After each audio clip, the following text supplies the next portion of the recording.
Well, hello, welcome back to Ready City Play. I'm here with Brethren of Ash, Part 3. This is Scenario 3 from the Arkham Horror Chapter 2 core game.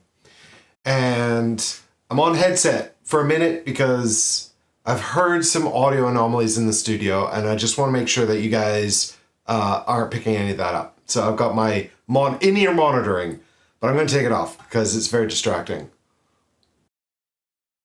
I don't know if you've joined me for part 1 and part 2, but you will have known how we got here and what has happened so far. If you haven't been here for those parts, I recommend checking those out first because you will not know what's happening, and this is sort of spoilers. And I'm not going to explain the backstory here because it's on those streams. Well, I'll do a quick summary because I've just finished setting up Scenario 3, and part of the setup is like, do you have this keyword?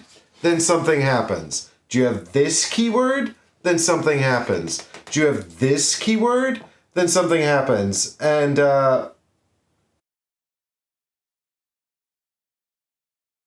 I don't have any of the keywords. So clear. What have I been doing? What have I been doing up till now? How did this happen? How did we get here? So far, apparently, having killed all the wrong people and discovered nothing.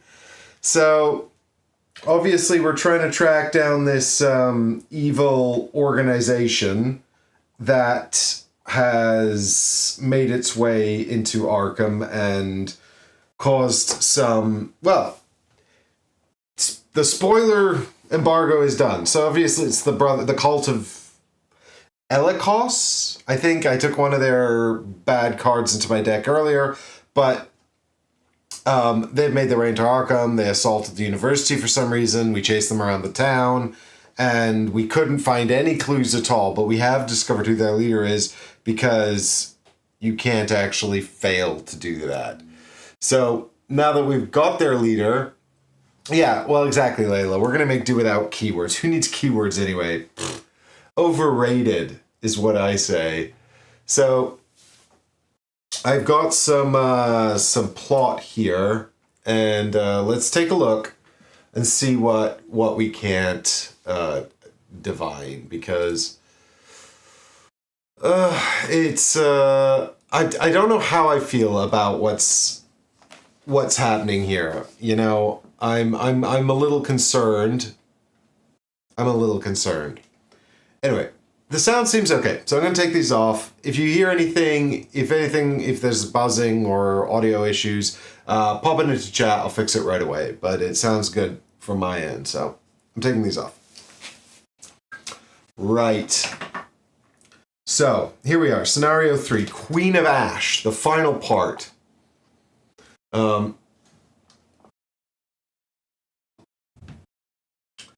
Dr. Armitage thanks the waitress at Velma's diner as she sets 2 pieces of warm apple pie between you. The head librarian pushes one towards you with a strained smile. Arkham is changing. The world is changing. For the worse, I fear. But at least we have pie. Together, you and... I can't remember. I'm sorry if I've changed his voice. I'm trying to remember it. Together, you and Dr. Armitage piece together a disturbing picture of the situation at hand.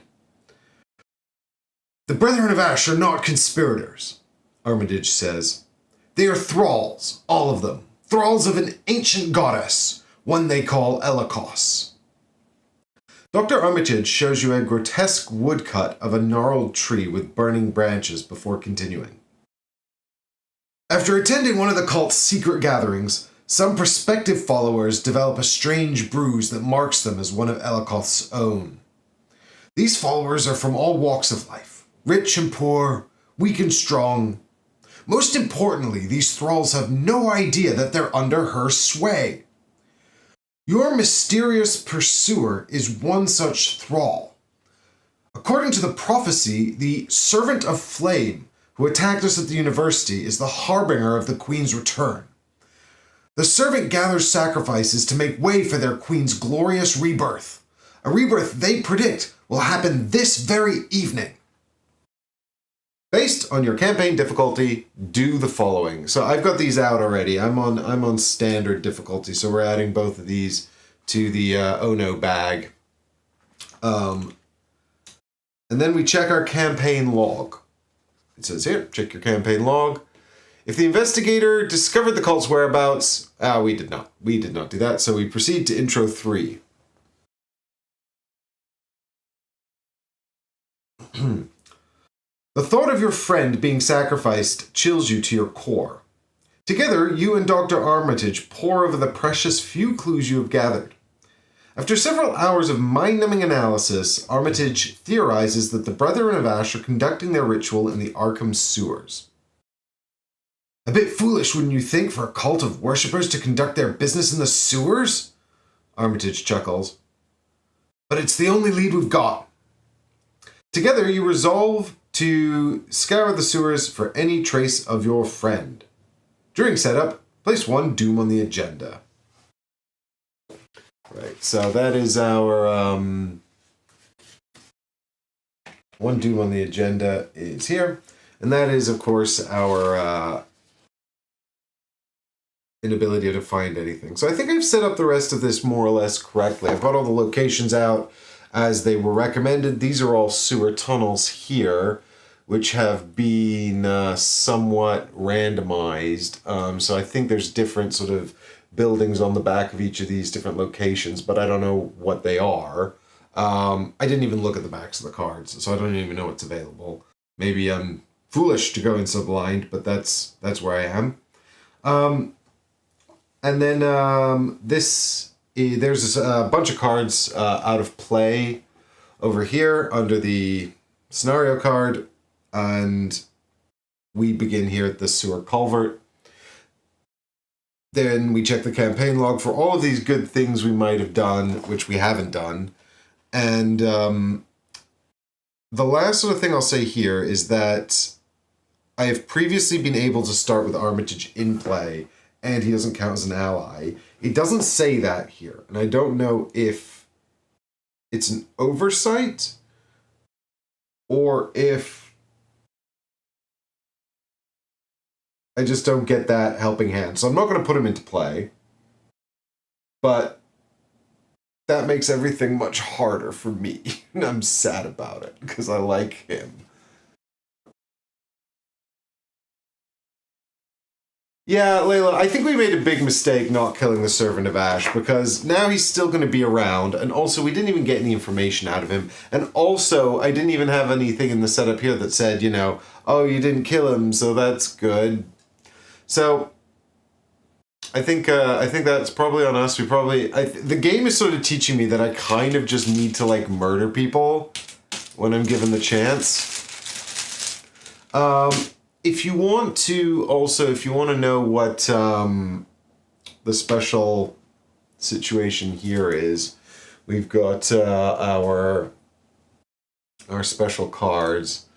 So we've got the red one is minus X, where X is the number of fire treacheries in play, so everything's going to be set on fire again. We've got the cultist icon, which is -2 on this scenario. If this is an attack or evasion targeting a cultist enemy, reveal another token. So cultists are boosted by that token. -2, -4 if you are at a ritual site location. So things are going to ramp up if we find the ritual site, which I presume we're looking for. And finally, -3 if you fail, draw the topmost copy of fire in the encounter discard pile and put it into play. Now, I will note that fire is not currently, there's no encounter discard pile. I suspect that at some point everything's going to be set on fire and we'll be putting fire into play. So that's just great. But we'll continue with our setup as usual. So I have left Armitage on top because I usually get to start with him in play, but I don't this time, so he's going to get shuffled in alongside all of the other weaknesses and nonsense we've got. And we're going to do our opening mulligan. Do we start with 3 resource? How have I forgotten that? 5 cards, 3 resource. That's what my brain says.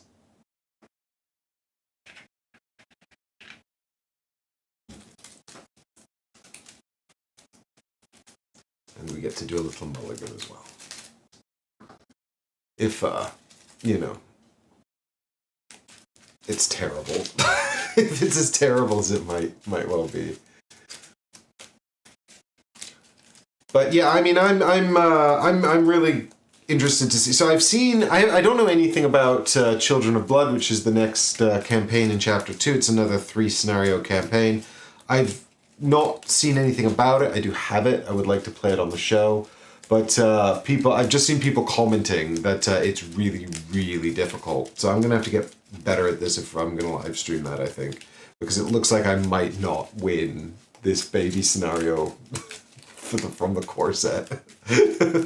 But I have already seen sort of ways to improve the investigator. So that's good. Anyway, it looks like we're going to start with Blood Drinker set aside because that's a weakness. Get out of here. Resilience. I forgot I put that in. That's a nice asset to have. Vicious Blow. The Service Revolver. Becky is really strong. And Perception. Right, so these are some of the things I fixed, I think. I think we want Perception because we're going to be looking for clues earlier. The only one I don't think I need is Vicious Blow from the outset. The Service Revolver is really nice because it can be used as a reaction. When someone attacks me, I can shoot them back. But until I find something that lets me equip Becky and the Service Revolver, I can't have both. Becky's really strong, so let's keep that. I might cycle out these two just because I can't hold this and this. And I don't know if I need Becky and Vicious Blow this early on. It depends how unlucky I get with the encounter deck. There's a lot of bad monsters in there. But so let's redraw these two and see what we get. We've got another copy of Vicious Blow and Make Him Sing. We like that one. That lets us get a clue from an enemy. So we'll shuffle these back in. Let's see where we go from here. So yeah, this lets us do a check against an enemy, and if we are successful, we get to evade them and gain a clue token from the location. This is, I think, so. This is one of the cards I was desperately looking for in the last scenario and couldn't find at all.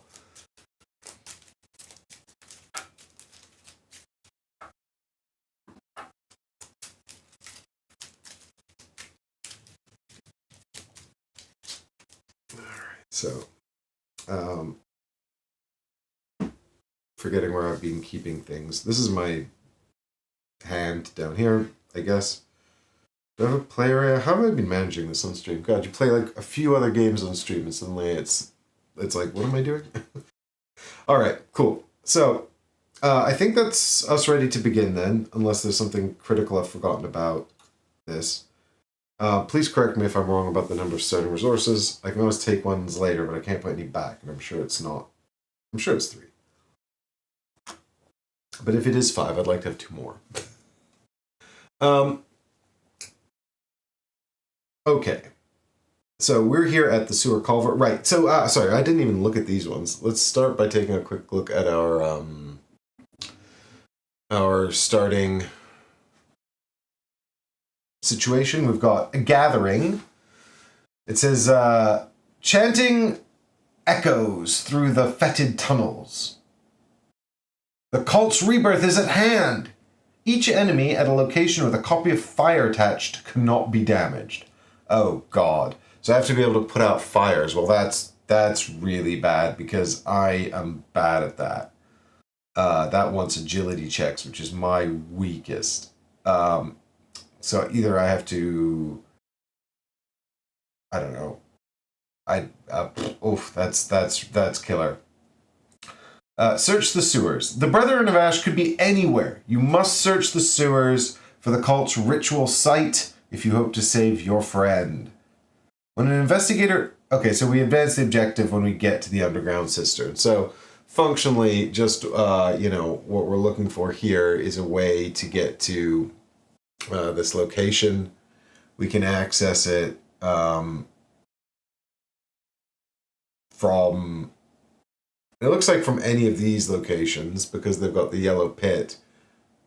Oh no, this has the yellow dot. but we don't quite know what trouble is going to lie there. These are all the same. So, you know, they just look like this, and it says, a fetid, putrescent stench fills the labyrinthine network of tunnels beneath the city. And that's all we know. But these all connect to our guy, I think. Although actually, if I understand this correctly as well,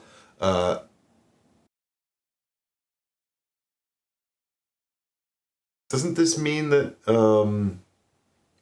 no, I'll never understand these icons. As an additional cost to enter the underground cistern, you must spend 3 clues as a group. That's fine. Strange chants echo through the tunnels, hinting at the location of the cult's lair. So once we get there, we'll get a hint. But we start off here in the sewer culvert. So this is it's connected to each sewer tunnel location and vice versa. If you go in, you might never come out. So we start here, so we can start by revealing this location, because we're here. Sewer culvert is connected to each sewer. Yep. We can resign. I can't take it anymore and flee the sewers. If we resign, do we get to have like a do-over?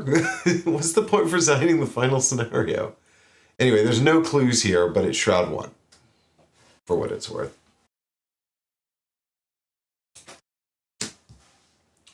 Right. So, with this in mind, I wonder if it's not better to just start my first turn by equipping some stuff.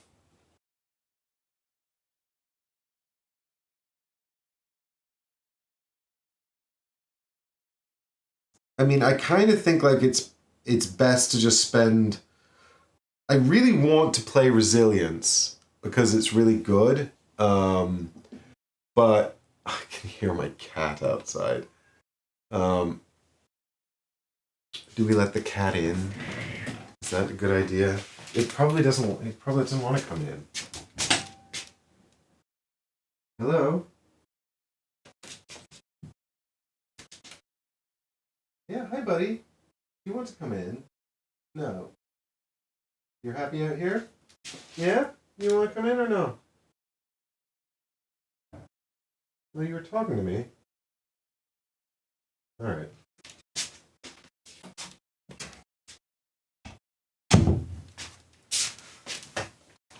That's Oscar. He's just indignant. He's indignant about the door being closed. It's not allowed. Right. Yeah, there's no point in playing Resilience yet. Although, I mean, I'd like to, but then I can't play anything else. Because both of these are 3 cost. So... Oh yeah, I put this in because I wanted the card draw as well. It's got +1 card draw on it when you're successful with it.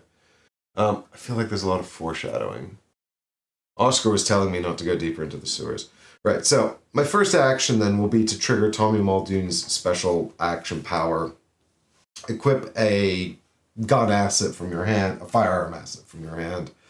And if you use this and pay an extra resource, you can have an extra... no, that's not good. I'll have to put it over here. You can have an extra ammo on it. So there it is with three ammo on there. And that's all of my money. So I've got 2 actions left. I'm a little concerned I don't have any way to... I don't have any way to get any more resource quickly, but I do have some cards in my deck. Maybe I'll draw into them. I think we should maybe just go for an explore and see what happens, you know? So if you bear with me a minute, I'm going to see if I can't... Actually, we'll just go back here. So the real question is, I mean, we're just picking at random here, aren't we? Because we don't know. We have literally no idea which sewer tunnel it is. So I'm the kind of methodical where I just want to work left to right. Is that okay or is that bad?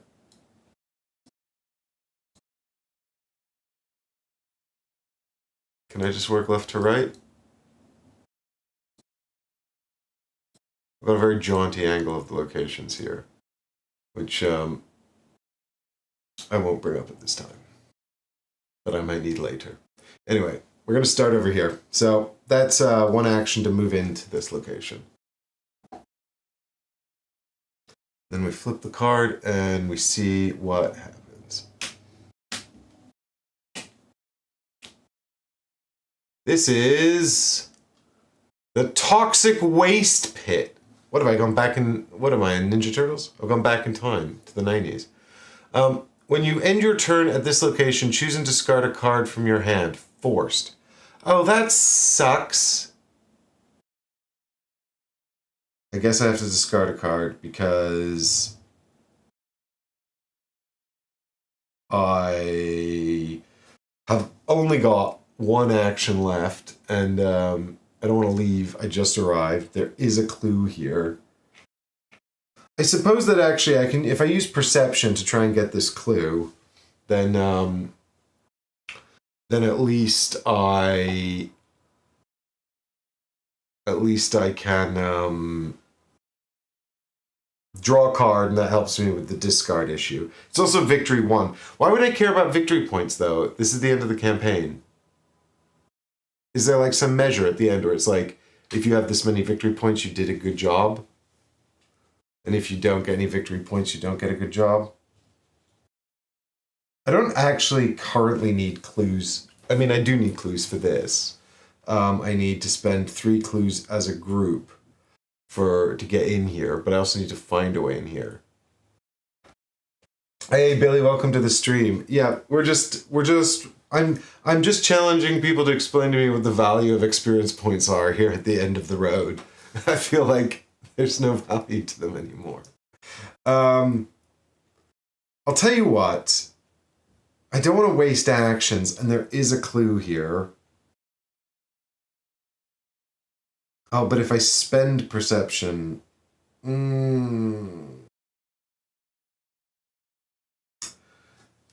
Is there possibly going to be joined up stuff later, like where they do like sort of Brethren of Ash Part 2, and you're expected to play through these 3 and then continue? That might be a thing. Ooh.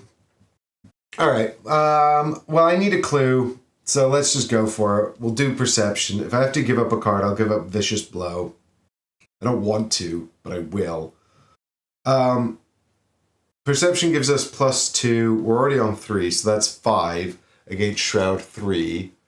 So I guess, let's see how this goes.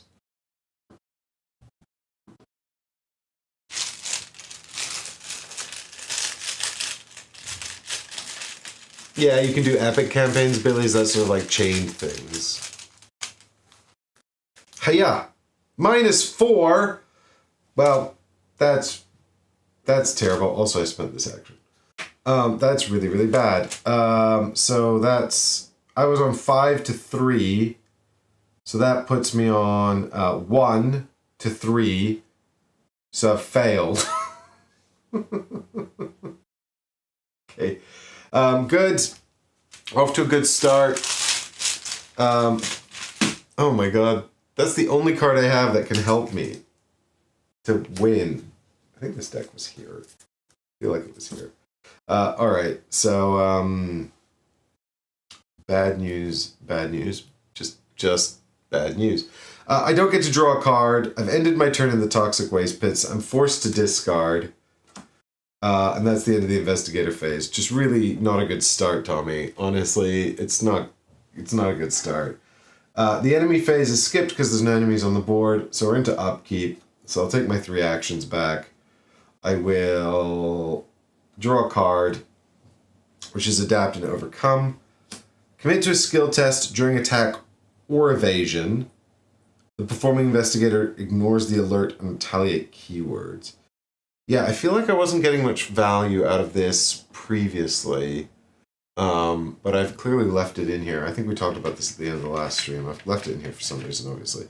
Anyway, here's a resource that I got for surviving, and then that's the end of that. So my hand size is fine. We're back to the Mythos phase. So I'm going to put a Doom on the agenda. which is already... So 6 on there progresses it, by the way. And then I draw this card here, and we find out what this is.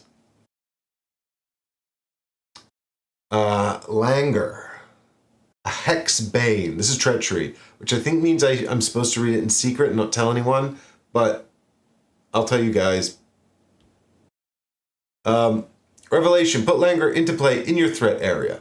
Forced. After your turn... Oh, well, then it's not a secret one if it's going to go into play in your threat area anyway.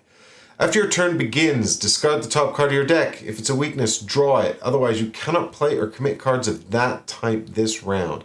Well, this is just lose 2 actions. Because I kind of have to get rid of that, I think.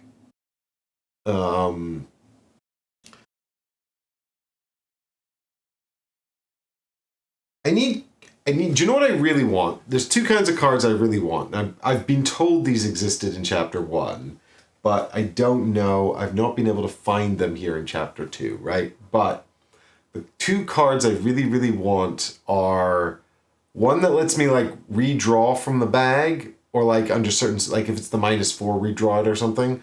And the other is one that lets me sort of, like, get rid of treachery cards or something without spending so many actions. I'd also settle for a card that just got me another action, because I feel so action poor. And when a card comes out like this, it's just like, what am I to do? I've got no turn now. The game is rude, Billy. Okay, so after your turn begins, which I guess is now, discard the top card of your deck. Yeah, because I don't have,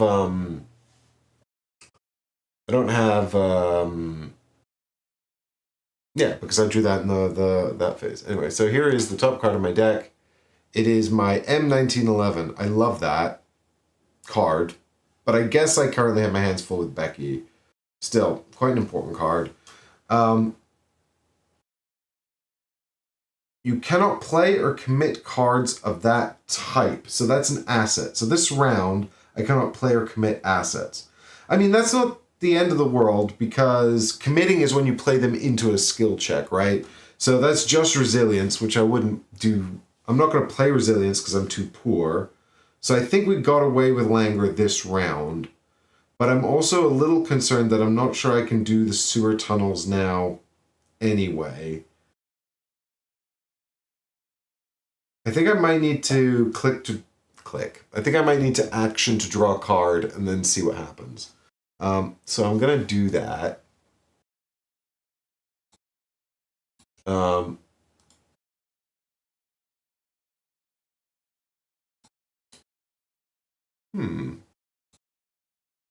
Okay, I really thought that there was a little thing that should have popped up here on the stream, and it hasn't, but that's fine. All right, so here's an action to draw a card, because I want a card. Oh my god. Okay, great.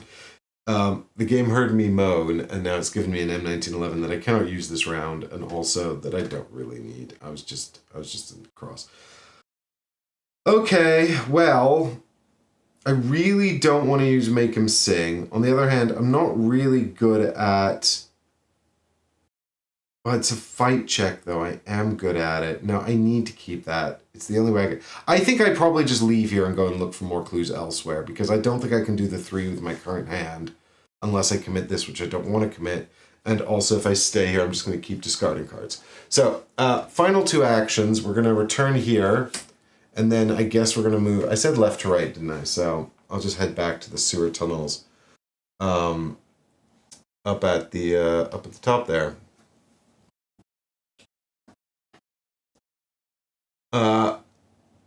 Forced. When you end your turn here, take a horror. Oh, great. And it's worse. The Flooded Crypt. Whatever tore through the wall sure wasn't trying to get into the crypt. It was trying to get out. Guys, it was trying to get out of the crypt. Billy says that Chapter 1 had lots of fun busted cards. I mean, that was what Barry was saying to me about this. Barry was saying, you know, like... Or I think Barry talked about this on the last podcast, didn't he? Because Barry played like all of Chapter 1, right? And he's not engaged in Chapter 2 yet, but he said that you could theoretically just use all your investigators from chapter 1 here, it'd just be way too easy. And I think that's one of the things I'm going to be interested in moving forward is like when I get to Children of Blood, obviously I've got a very limited card pool. So how am I going to fare on that true solo, given that this also looks like it's not going well? Anyway, I end my turn in the sewer tunnels up here because I've used up all my actions and I take a horror. Womp womp. I also have 1 mental trauma, so I should have started with a horror, so I'll take 2. I forgot about my mental trauma. I really need to play resilience. Billy says, on true solo, Children of Blood, I got murdered. Yeah, everyone's been saying it's super duper difficult. Anyway, it looks like hanging out in the sewer tunnels is just going to mess me up no matter what. But that's the end of my turn. So I'm just going to draw for turn, which is... the emergency cache. That's good. We get one of these. And then we draw... Mythos, no, then we put a Doom on the agenda. Womp womp, and then we draw a Mythos card. So let's see what we've got here. The extraplanar visions. Test lore or willpower. X, where X is 5. Yeah, okay. If you fail, take a damage and discard a card at random. I don't want to. Don't make me. Man. Oh. Did I just mess that up? Sorry, gang. Did you not have this? I meant to cut to this scene. I'm sorry. I don't know what I'm doing. Fine. I'm not going to pass either of these on check 5. Is there anything I could commit to this to make my life easier? The answer is no. So I kind of just assume I'm going to take a damage and discard a card here. But I guess we'll do the... I mean, there's no reason not to do the check, right?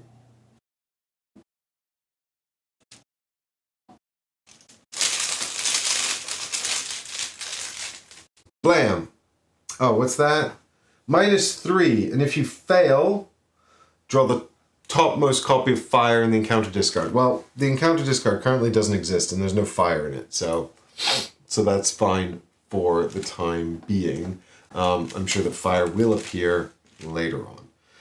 Right, but I have failed, so now I take a damage, and I must discard a card from my hand, and that sucks because I like these. You want to give me a number between 1 and 5, chat?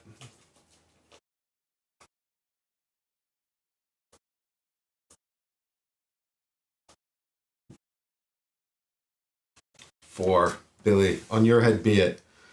4. You've cost us the M1911. I'm actually not too sad about that. So good pick, good pick, good pick. If I lose my rifle, I'll be sad about that. So I get my actions back, which I should have actually already done, in the cleanup step. And now we're going to have to check out the top card here, which is Make Him Sing. So we can't commit or play events this round, which is bad because I needed the emergency cache. I guess what I'm learning here is that I need to get rid of Languor because I can't play any cards and I'm losing cards that I want to keep. So here's 2 actions to ditch this. And I think my final action is just to walk back to the sewer culvert. I'm just gathering intel right now, and I don't fancy my chances on Shroud 4 anyway. And that's the whole turn. Exciting stuff. Right, draw a card. It's another Adapt and Overcome, which I don't really need. Gain a resource, and put a Doom on the agenda. This is... I'm just going to end up with the ritual going off, and I'm just going to be wandering aimlessly around the sewers. Yogi Bear says, the Chapter 2 box, Trish and Dexter are both fine at True Solo. I mean, there's definitely... So I definitely just vibe picked, right? So it's like, I do not think my success or failure on these live streams is necessarily a good indication of how difficult or easy this is. I'm playing on standard, and I just vibe picked Tommy and basically left his deck unchanged. And I do think I probably needed to work on it a little bit. But I don't know. It's also just a very difficult game, I think. Right. I want to. Yeah, I do like Leon Kennedy vibes. So Tommy is. I think though, if I were to, the next time I run a campaign, because I will, I think I'll probably pick a two-tone investigator just because it gives you more options, and I think that's a bit more interesting, especially at the moment when there's a smaller card pool. Anyway, I've just put a Doom out. Now it's time for this.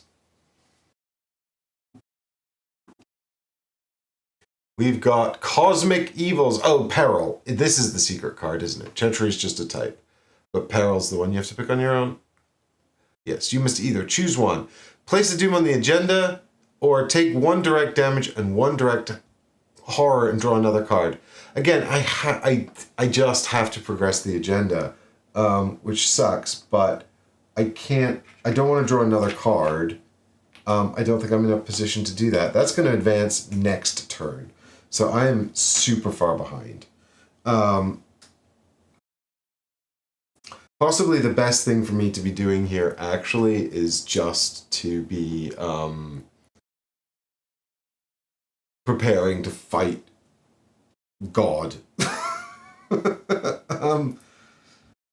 I think I want to move to a location first. I still need 3 clues. I can't just hang out here in the culvert forever. So, let's head north into the sewer tunnels here, and we'll see what we find out.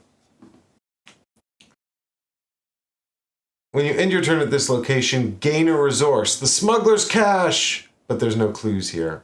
God damn it. Okay, well, I mean, I've got 2 actions left. I suppose, given that I've got a bunch of stuff I want to play, and money's good and everything else, I will probably just spend 3 to equip Resilience, because God knows I need more hit points.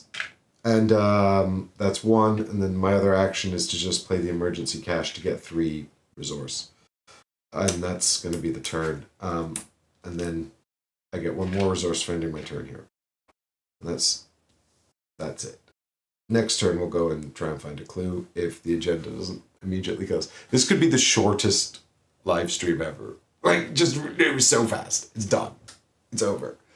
But there's currently no enemies to deal with, so I'm just going to draw a card, which is the Service Revolver. We'll gain a resource. We like the Service Revolver, but we need to find the item to equip it, because we've still got Becky equipped, but that's fine. So now I'm going to advance the agenda. Sad times, because it's on 506. And I need to add 1 to it, so let's see what happens here.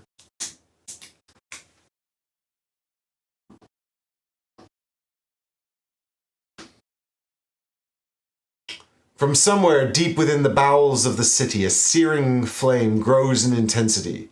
Those who bear the mark of the Queen arise to herald her return. If the Servant of Flame enemy is set aside, spawn it in the underground cistern.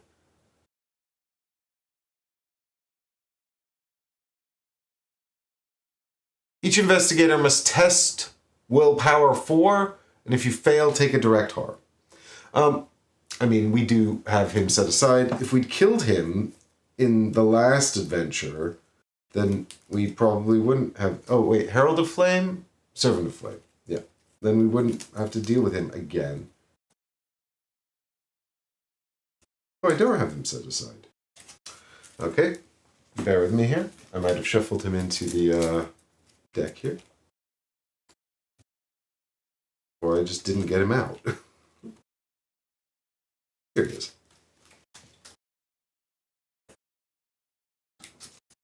Well, he's over there. Maybe if I can get to him, I can beat him up for clues. I can't, because he's got too many hit points. Well, let's have a look. What's his deal? He's 4/5/4. Hunter, retaliate. When he's defeated, you get to read a book, and he's worth 2 victory points. A willing sacrifice. We should have killed him before. He's obviously irredeemable, you know? Like, I'm all about second chances and redemption, but this guy's made of fire. Like, his brain is burned. He can move to you, but you can't move to him. Is that right, Yogi? But the locations aren't connected at the moment. I mean, that's fine. I can still beat him up for clues.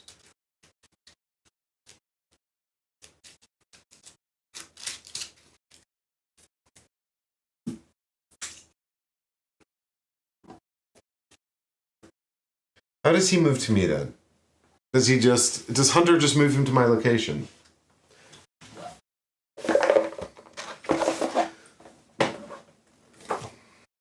At the start of the enemy phase, each hunter moves 1 location toward the nearest enemy. How does that work if they're not connected? In the meantime... Oh, no, it said spawn him at the cistern, didn't it? Right, this is on the back. We're still resolving the ritual. Right, so now I must test my willpower.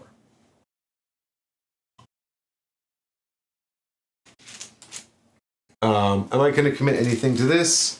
No, because I don't have anything to commit. So there's almost 0 chances this passes, but you never know. Nope, that's a fail for sure. That's a big old fail. So we take 1 direct damage. Probably fine. Might as well put it here. Right, so that's the end of that. Now we've got the next card. So I guess they've already started the ritual, and I haven't even found the outside of the ritual chamber. The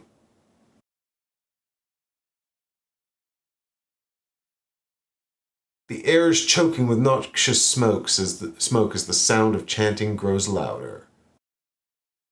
Fine. That's fine. That's not a problem.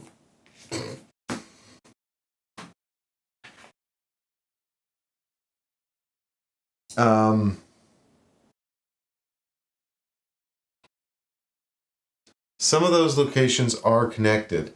Well, this was the suggested setup for the layout.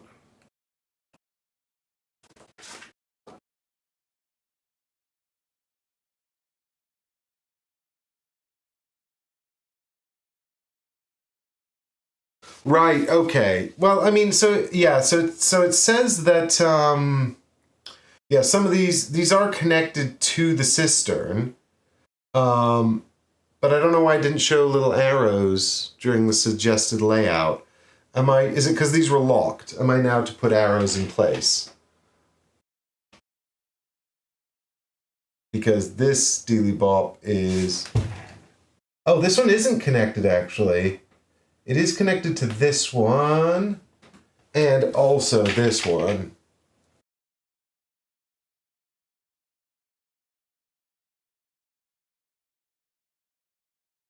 But I still need 3 clues to go in there anyway. And maybe it's because actually these were secret. Yeah. Okie dokie. Right, so now I need a Mythos card. So let's see what we've got going on here. Torment, Peril. Test willpower. If you fail, name a card type. Discard one of the named card types from your hand. Fine.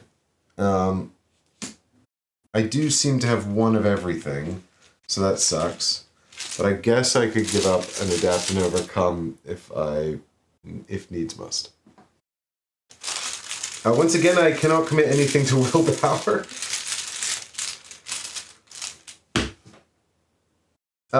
But that's fine. I've miraculously passed thanks to this 0. So we're okay. We get to keep our cards. A welcome respite. Okay. So he's over here. So he's going to start walking towards me. Fine. I still think I'd probably head over here to look for clues.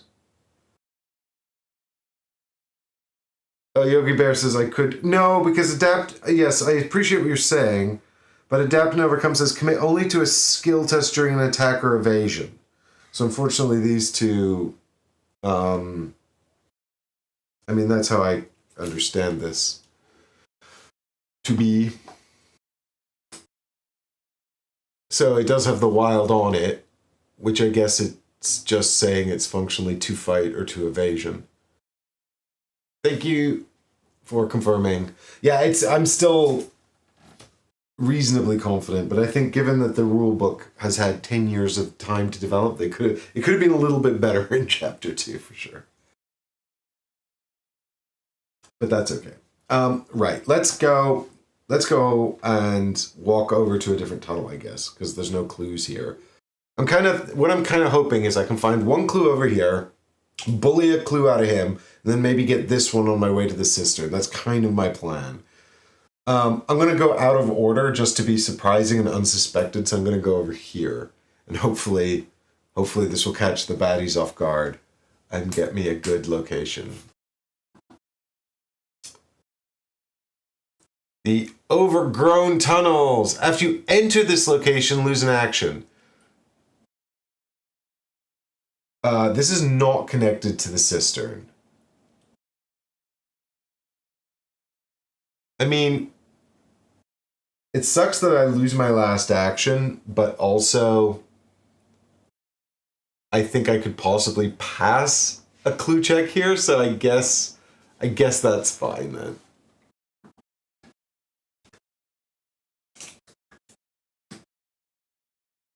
One clue.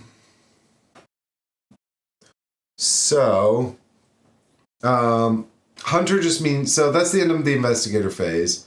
So then it's the enemy phase. He just moves towards me. I think he's going in here into the sewer tunnels because I might go there. But the reality is he's probably going to come find me here because it's going to take me forever to get a clue. But that's his turn. So then it's card. It's Armitage. We might play Armitage because we've got lots of resource and no other friends. And he's good. He also gives us +1 clue, which is good.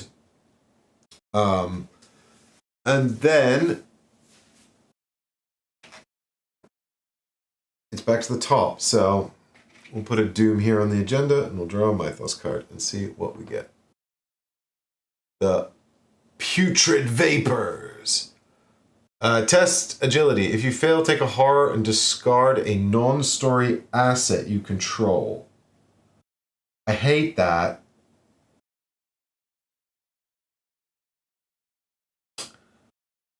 I really hate that. I can only contribute one. Well, I could actually contribute up to 2 to this. I mean, the thing is,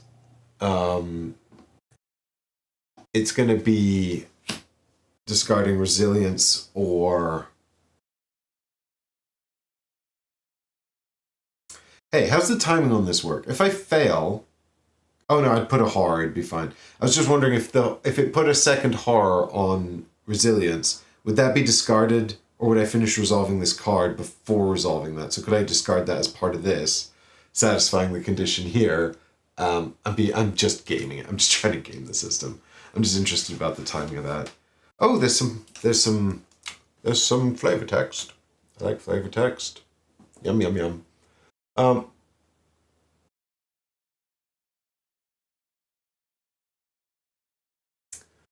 The removal of the slab revealed a black aperture from which rushed an effluence of miasmal gases, so nauseous that we started back in horror. The statement of Randolph Carter. Anyway, let's test agility. My agility is 2, so this is challenge level 3. I can only throw in the service revolver.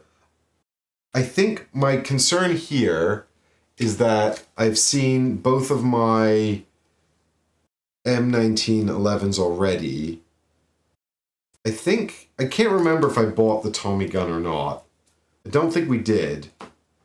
Which means I'm a little concerned that if I give up the service revolver, I'm going to be without guns.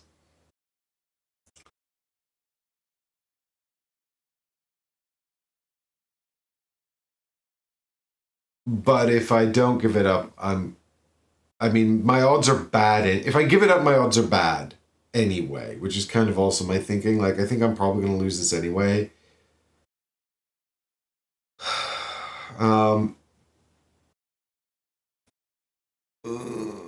But let's give it a shot. I'll commit the service revolver. I don't like it. I don't want to. But I currently can't hold it. Oh, it's the 0 again! Okay, well then I should... That's really lucky. Because if I hadn't committed the service revolver, then I would have failed that. Thank you, service revolver. You were not thrown away in vain. Okay, great. Now we need to spend an action to equip Armitage.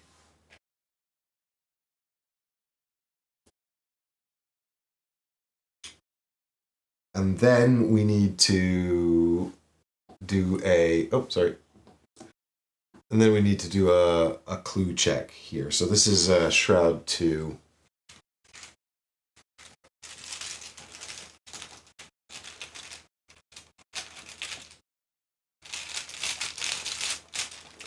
I'm currently on 4 versus 2. I could commit Make Them Sing, but it's kind of part of my plan, so I don't really want to do that. So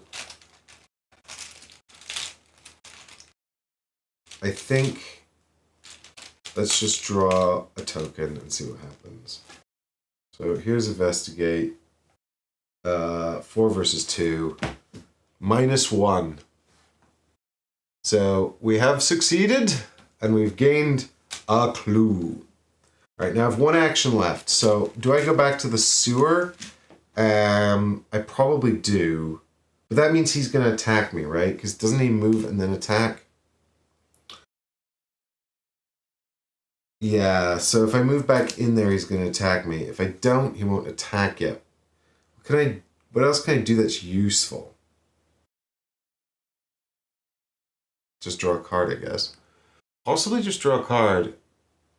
Yeah, I think you're right, Billy. We'll draw. I like cards. Let's have a card. Ooh, Restrained. This is good. Unfortunately, the servant... He is elite, right? I can't remember how I tell. Anyone remember how to tell if he's elite or not? If he's not elite, we could just tie him up and leave him behind. After making him sing. Anyway, that's the end of my turn. The enemy turn, he moves back to the sewer here. And then I get a card and a resource. Loose cannon. Oh no. So this is really bad. I either lose Becky or I have to lose 3 resources. Well, it's up to 5. But I'll give up the resource because I need that gun. And then I gain a resource for turn. Fine. And then it's a new round and Doom approaches and we get a Mythos card.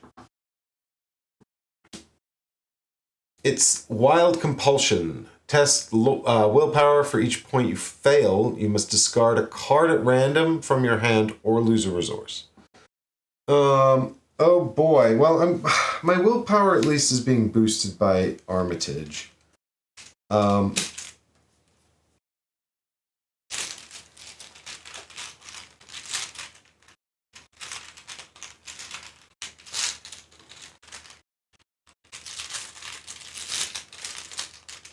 Yeah, he will hit me. It's true. All right, here we go. Come on. Uh-oh. What's that? I don't remember what that is. -2. And that's it for now. I'm on 4 against 3. So I lose a resource or a card at random.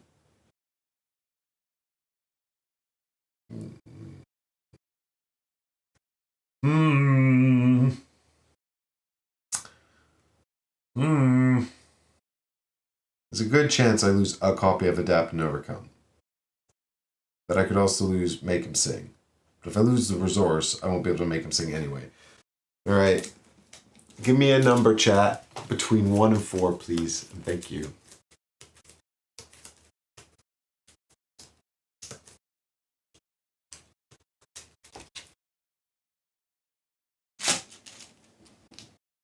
Layla says 1. Here we go. Nice job, Layla. We got rid of an Adapt and Overcome. That was one we could afford to lose.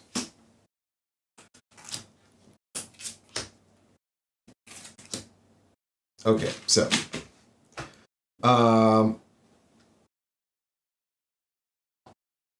I think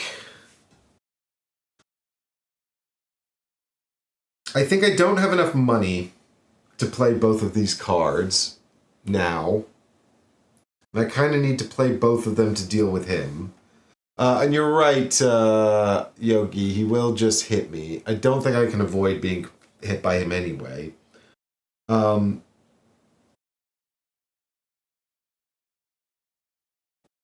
But he's difficult to kill. He's difficult to kill. The thing is, restrained is not an action. But I need 2 resource. So the best I could do, I could go in there.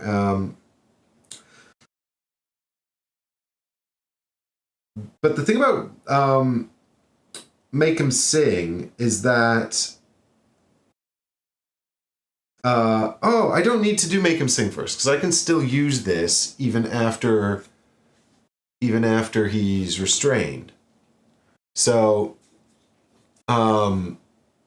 I mean, I will have already evaded him, so the evade part won't be useful, but it's not really about that. Oh, but I have to discover a clue at my location, and there's not even a clue there. So, actually, my plan doesn't work, because there's no clues at the sewer culvert. Shoot. That sucks.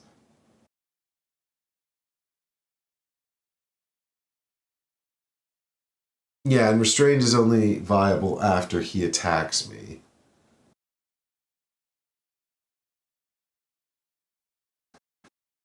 Which I suppose is going to happen. Right, there's currently no clue at my current location either. Oh, I'm a little bit...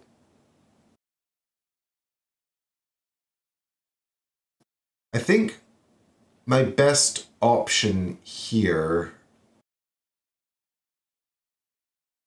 then is because Armitage lets me take an action without performing an attack of opportunity.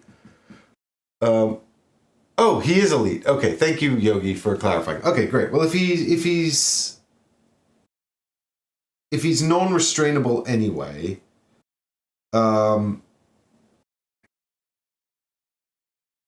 we don't need to worry about that.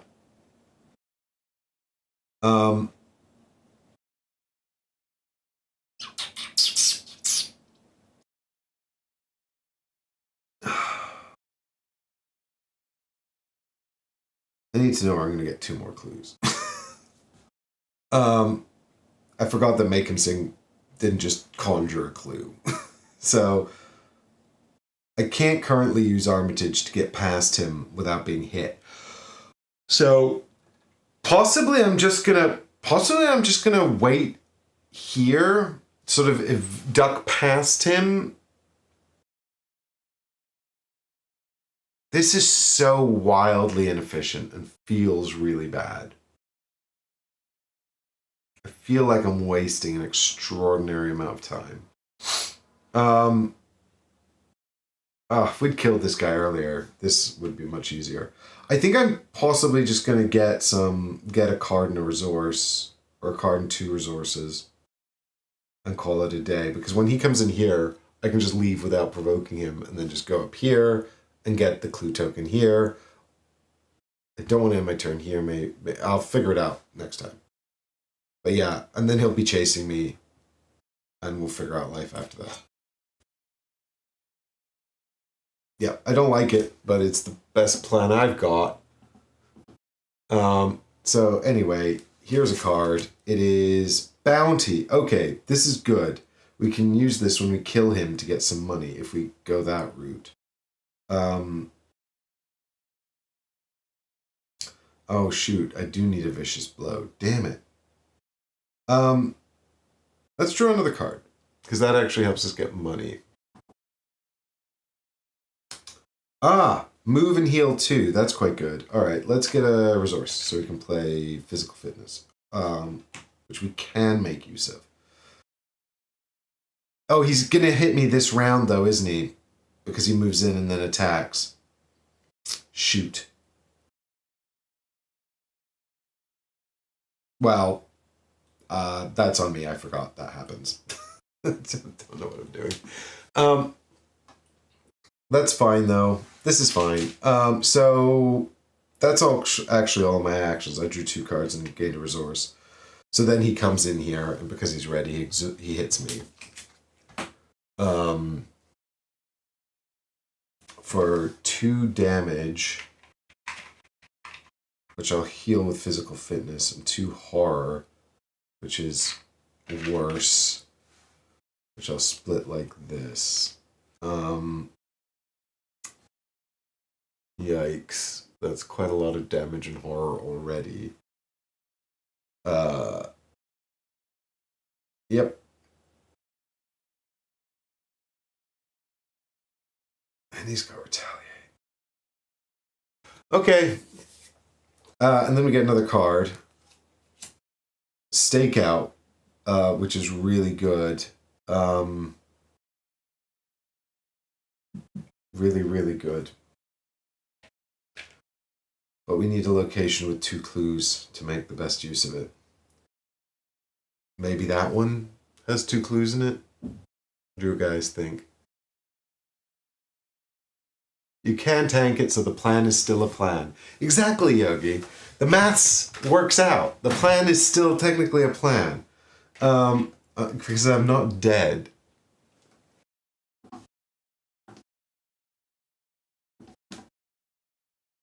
It's Torment again. Listen, Yogi, do you know, I don't know if it's a good plan. It's not a good plan. But I'll tell you what, it is still better than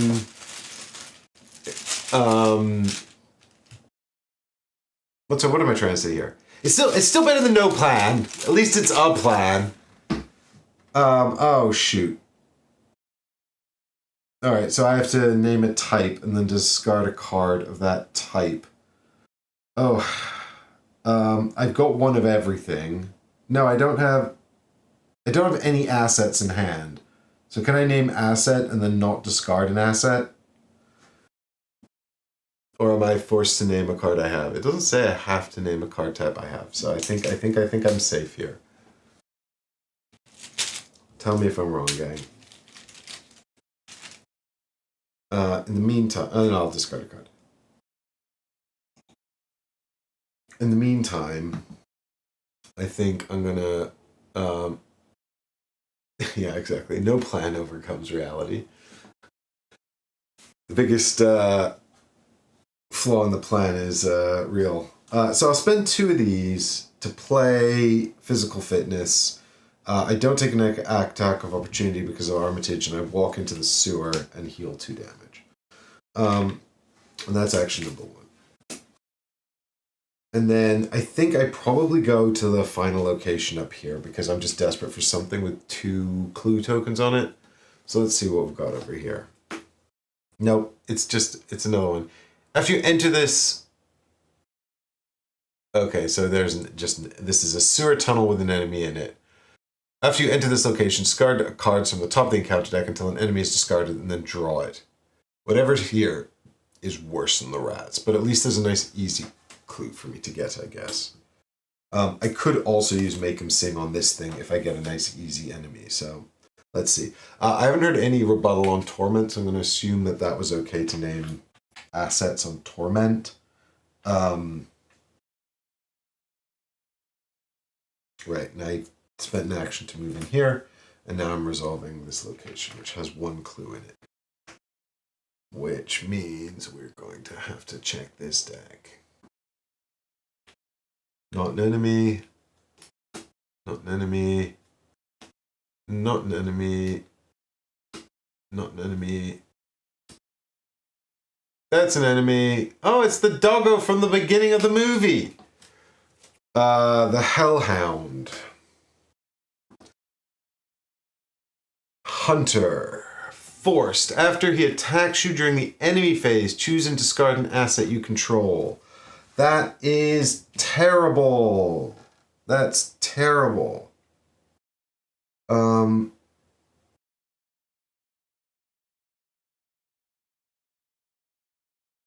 need my assets. They're the only thing keeping me safe and alive.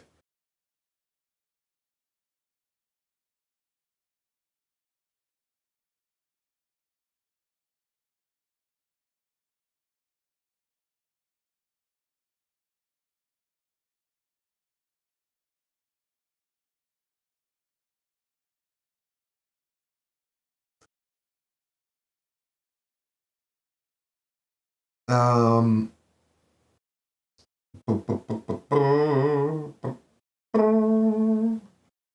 mean, we could restrain him, but I don't see the point.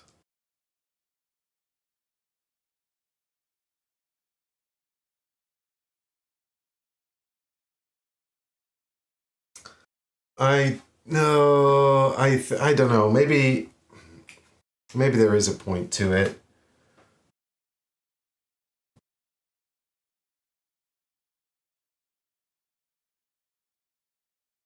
Oh shoot, you're right. The servant should have been in my threat area. I forgot that he does that. So he's actually just still with me, right? So they're both just still with me. Oh, I'm gonna be killed. Like for sure, I'm gonna be killed. Oh no. Right, which means I took a move action that I shouldn't have taken. Because I would have been hit for so much damage. This is what happens when I take like a week off or a week and a half off streaming to stream other things. Right. That's fine. It's not fine. I'm in so much trouble. I'm going to give myself a pass on the second move action because I wouldn't have done it. And I'm not sure I'm in a better place now anyway. So, but I'll move the Servant of Fire across to make up for my mistakes.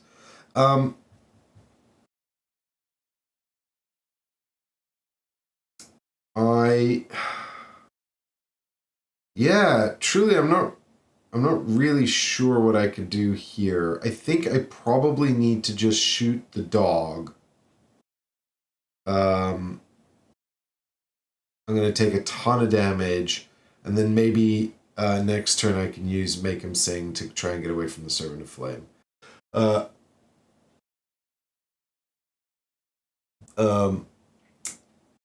Yeah.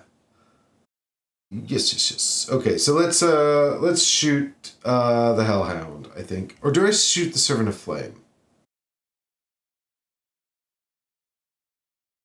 Because I can use the rifle to avoid the retaliation.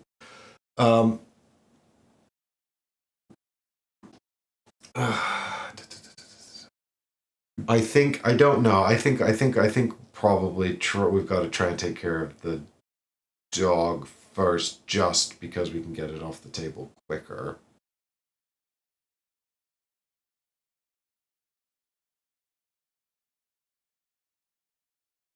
And feasibly No, because I'll never be able to use make them sing against the Servant of Flame if I don't shoot him first, and second, it evades him, which is kind of what I want. So here's the plan. We shoot the Servant of Flame. So we're using Becky to do it with my final action. This, I will also exhaust Becky to avoid retaliation. So we're across the room shooting at long range with the rifle, so retaliation doesn't trigger. Even if this fails. But it is currently 6 versus 4. So it does fail. That's devastating.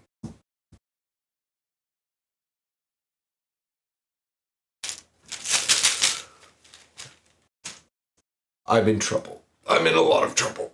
That's the end of my turn, so I guess I'm just taking 3 damage and 3 horror. Because both of these guys are just wailing on me. And then I have to discard an asset I control. I'm curious, I guess there's no way to cheese the game and discard resilience before I pump it full of this. So I'm going to assume I discard resilience for the Hellhound's forced keyword, and then I have to assign all of this damage elsewhere. Poor Armitage just ends up soaking so much for me. But I'm almost insane already, and I don't know how to resolve this situation amicably. I mean, I can heal 2 horror if I can play investigate. What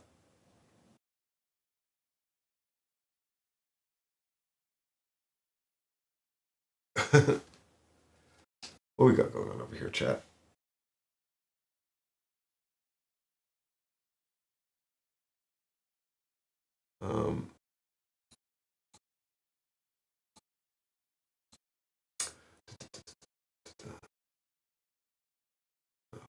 I need a better, I need to fix this chat up.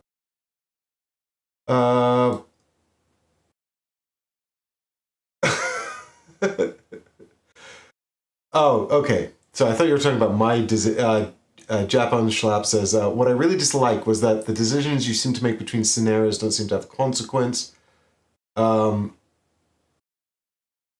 Talking to or killing the citizens. I think the thing about talking to and killing the citizens is that actually the difference is just, I mean, I agree. It would have been nice if that had more of an impact, but also I think it's more about just whatever's easiest for you, right?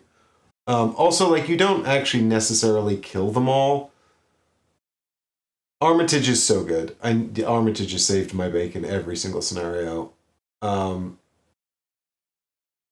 I'll tell you what, not killing this Servant of Fire was a big mistake that I made. Sorry, gang. I don't know what I'm doing. There we go.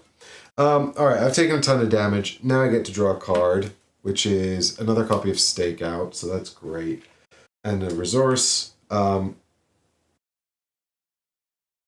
this is not good. I should have stayed and just fought the Servant of Flame. Instead of trying to leave and be more efficient, because now it's horrible. Everything's bad now. And we've got another copy of Noxious Smoke. So this is willpower or agility 3, or else you take a damage. I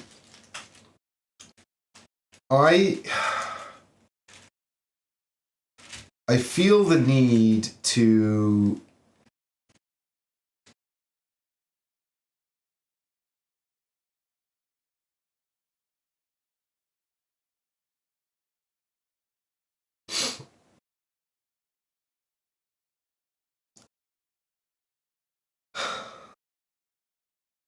I mean, I'm just kind of gonna.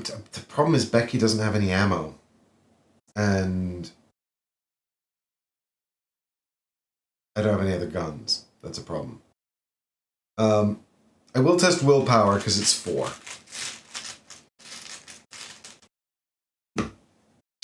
Which, that is -2, so I fail by 1, so I take a damage. There we go.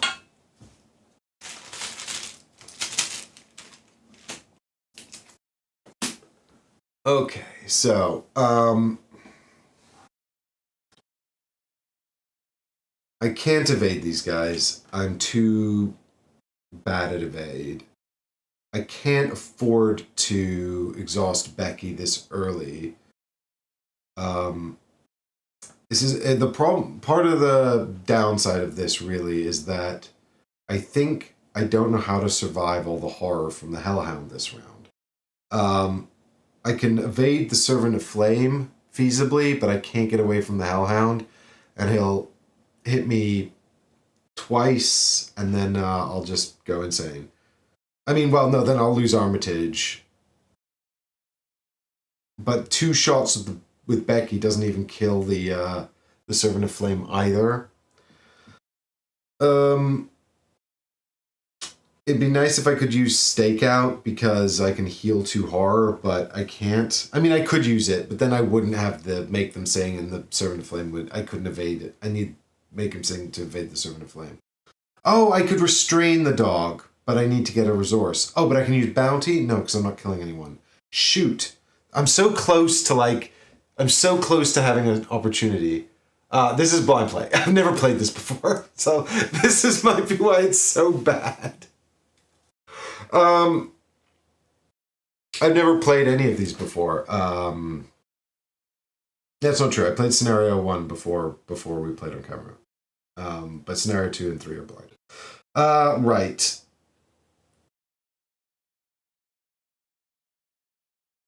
Do I shoot at the Hellhound because I need to kill someone? I will not succeed a parlay check. I might succeed a parlay check against the Servant of Flame. I think it's a long shot. I think it's a long shot, but we need to try it. So he's got Hunter, but if I evade him, he's exhausted. So he doesn't chase, right? Hunter only triggers if they're refreshed. So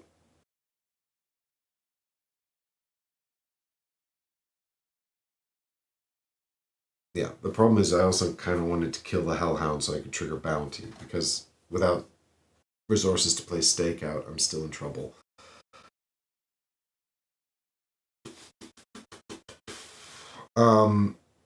I've still only got 1 clue, but I will get a clue from this. So let's play Parlay to start against the Servant of Flame. And if this doesn't go off, I think I'm dead. I could commit Bounty. Just for the extra point.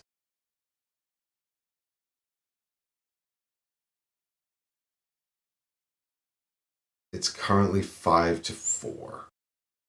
And I need this to work.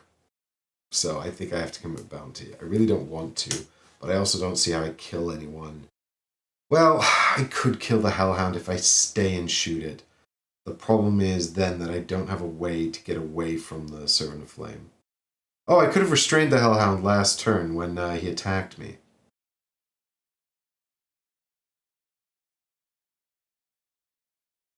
But he would have escaped from restrained anyway. How do I feel? No, I think I need Make Them Sing to go off. So we'll do this. So this is 4, 5, 6 to 4, and we really need this to be a success. What's that? -3. So that's a failure. So I think that might be game right there. I don't think I can do anything else now. I think I'm straight dead. I needed the Make Them Sing to go off to evade the Servant of Flame. Unfortunately, I couldn't use Adapt and Overcome to commit to that, so I couldn't have got it any higher. Yeah. Because I can shoot the Servant of Flame twice and not kill him. I can shoot the... Yeah, I can shoot the Hellhound twice, and then if I kill it, I lose Armitage and survive with 1 horror left for 1 more turn, but then the Servant of Flame will just kill me next round. So, F's in chat, but we'll play it out. I don't think this is recoverable. God, that's a record quick loss. Maybe we just reset and try again in a minute. Okay, but let's shoot the Hellhound. He doesn't have Retaliate. And furthermore, he's only on a 2. So this, if I use Becky, it puts me on a 6 to his 2. So I'm fairly confident about that. Yeah, because that's -3. No, that's -2. So that's 2 damage to the Hellhound. And then I need to hit him once more. And actually, now that I think about it, Make Him Sing is actually not testing against his fist value of 4. It's testing against his hit points of 5, which is why I need to really soften them up with some attacks first. But I couldn't attack the Servant of Flame. I don't think. It was a Hail Mary, and it didn't pay off. There was a couple of tokens in here that could have succeeded it. We'll shoot again. That's our final action. So the Hellhound is defeated. I don't have bounty anymore, though, so I don't get any money for it. And then at the end of the round, the Servant of Flame hits me. I take 2 horror and 2 damage. I believe I can assign them both to Armitage before he's removed. I think that's accurate. So I'll just move 1 each over here.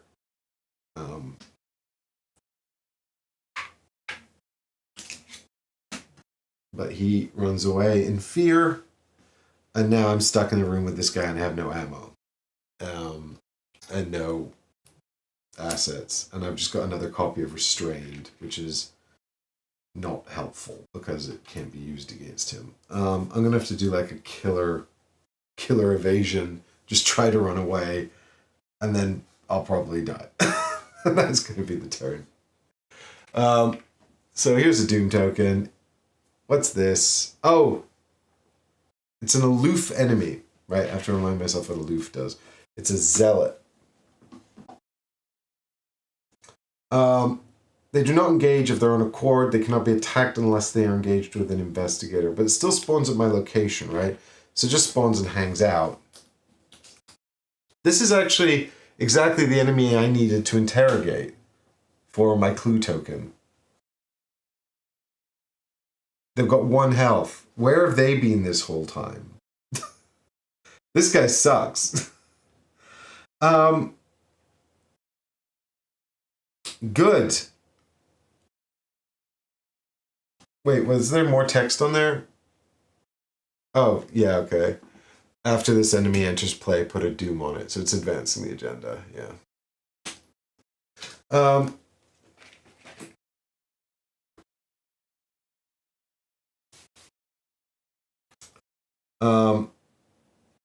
Yeah. I don't even get my free, so I think I just have to do an evade action. We'll use adapt and overcome. I'll commit a copy of Restrained as well. That gives me 4 to his 4. That's terrible. I really don't want to commit Stakeout because it's the only way I have of healing horror. But if this fails, I'm just dead anyway. So I might as well commit a copy of Stakeout and my other copy of Restrained. I mean, even if I get away here, I'm totally screwed. I've got nothing. I've got nothing I've got 1 clue to show from all of my efforts. Anyway, here's my evasion roll.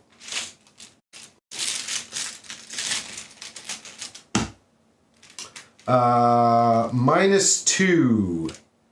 So that's 4 to 4, so I have successfully evaded.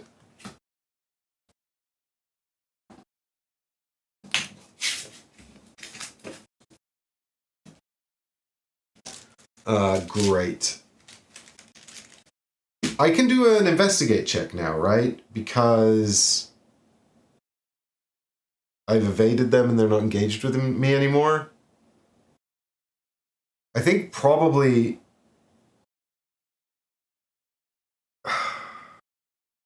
I really want to look up this clue. But with 2 actions left, I don't think I can afford it. I can't go in here or I'm dead. Which means I have to come here. But then at the end of the round, I'll have to discard stakeout, which I desperately need. So I think I might need to look at this clue before I leave. Oh, but he's not going to move, is he? Because he doesn't refresh until the end of the round. But if I'm still here... So I need to do a straight investigate check. I can't afford to use stakeout. Because I need another resource and I don't have the action economy because I need to leave. Okay, here we go. So here is a straight investigation check. My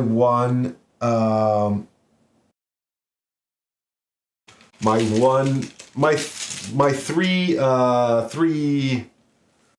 investigate versus the shroud one.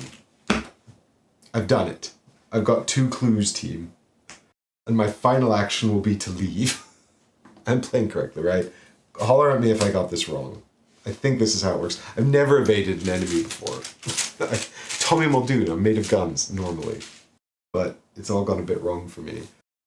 The aloof enemy just stays there, right? They don't follow me around. All they're doing is just adding another doom here, and I need to take care of them for that, but I don't have the means. With that in mind, enemy phase then, nothing happens, so I just draw for turn, take another resource token, and then this one refreshes, we get another doom out, pull another Mythos card.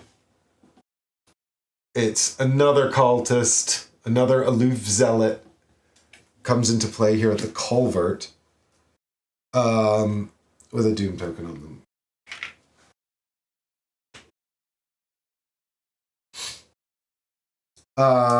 This is fine. I think I could get to the cistern this turn. It's not... I mean, I've only got 2 turns left before the ritual's complete because of the 2 doom there. But at least this lets us... At least we get to see something happen, right? At least I'll say I got past an objective card. So let's spend one of these actions to move on to the sewer tunnels. And then we'll spend 1 and the 2 resources to do stakeout in here. So this is going to be a +3 investigate check. So it's 6 versus 3.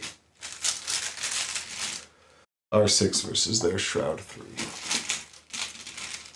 Oh yeah, I mean, we're totally going to get destroyed when we get there, but that's fine. This is a -2, so we've succeeded, which means that we get to heal 2 horror and take this clue.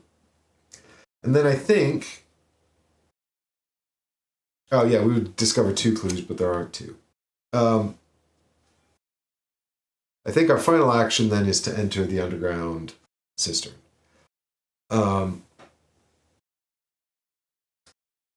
let's see what happens.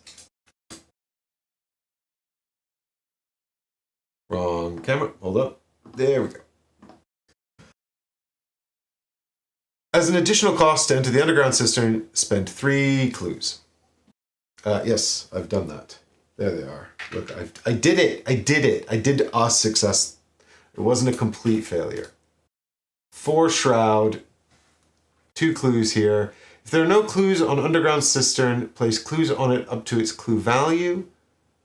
When your investigator phase ends, discard each When the investigator phase ends, discard each ready non-elite cultist enemy at this location and place a doom on the agenda for each enemy discarded in this way. Right. And the reason why I don't really know what's going on here is because I also need to progress the act, don't I? Because when we enter the underground cistern, we advance this. So we get some story. The chanting leads you through a labyrinth of tunnels to a dry cistern. Several dozen robed figures kneel before a burning birch tree, chanting. Your friend is among them. You must stop them before they sacrifice themselves to Elikos. Spawn the set-aside Elikos enemy at the underground cistern. Faint Ember's side up. The investigator at the underground cistern draws one of the set-aside fire treacheries. Shuffle each other copy of fire into the encounter deck, along with the set-aside Queen's Knight and Herald of Flame enemies. Put the set-aside Sluice control location into play. Our next objective, you must stop the rite at any cost. You could scour the cistern for a means to stop the cult, or you could try to chop their profane idol to tinder. As a fast action, you can spend a clue to discard a copy of fire at your location. That's good, because I'm terrible at evasions. When the round ends, each cultist enemy moves once towards the underground cistern. Yep, that makes sense. Objective, if Elikos is defeated, advance. I mean, that's just not going to happen, is it? It's just not going to happen, but... Alright, so we're going to find the... First, we'll find the set-aside... those ones we need. What was it? Elikos. Right, Faint Ember's side. Okay, so it's a 5/5/5. It's massive and retaliate. Elikos gets +5 health. +5 health per player. So it's got 10, because I'm solo. It cannot move and cannot make attacks of opportunity. Spend a clue to place a clue on Elikos. If there are 5 clues on her, go to resolution 2. Oh, well, she's just about to kill me, though, isn't she? I mean, I'm just straight dead, right? Like, that's what happens? This spawns and I just die?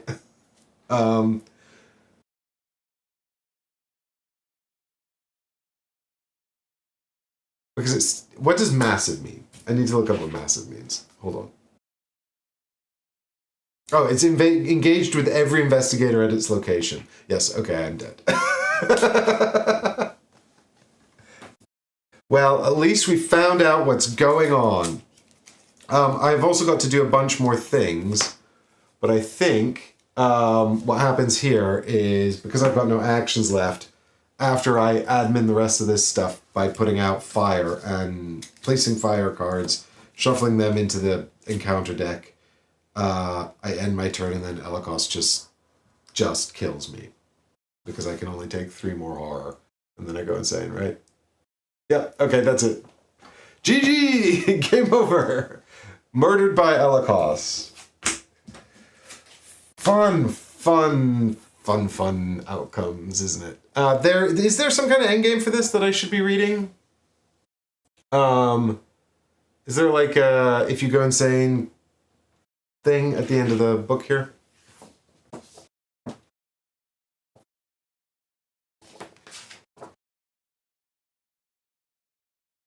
If no resolution was reached, each investigator were resigned or was defeated.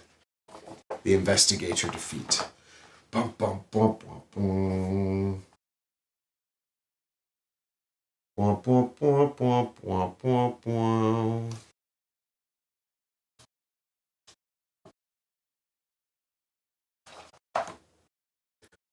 Oh dear, oh dear.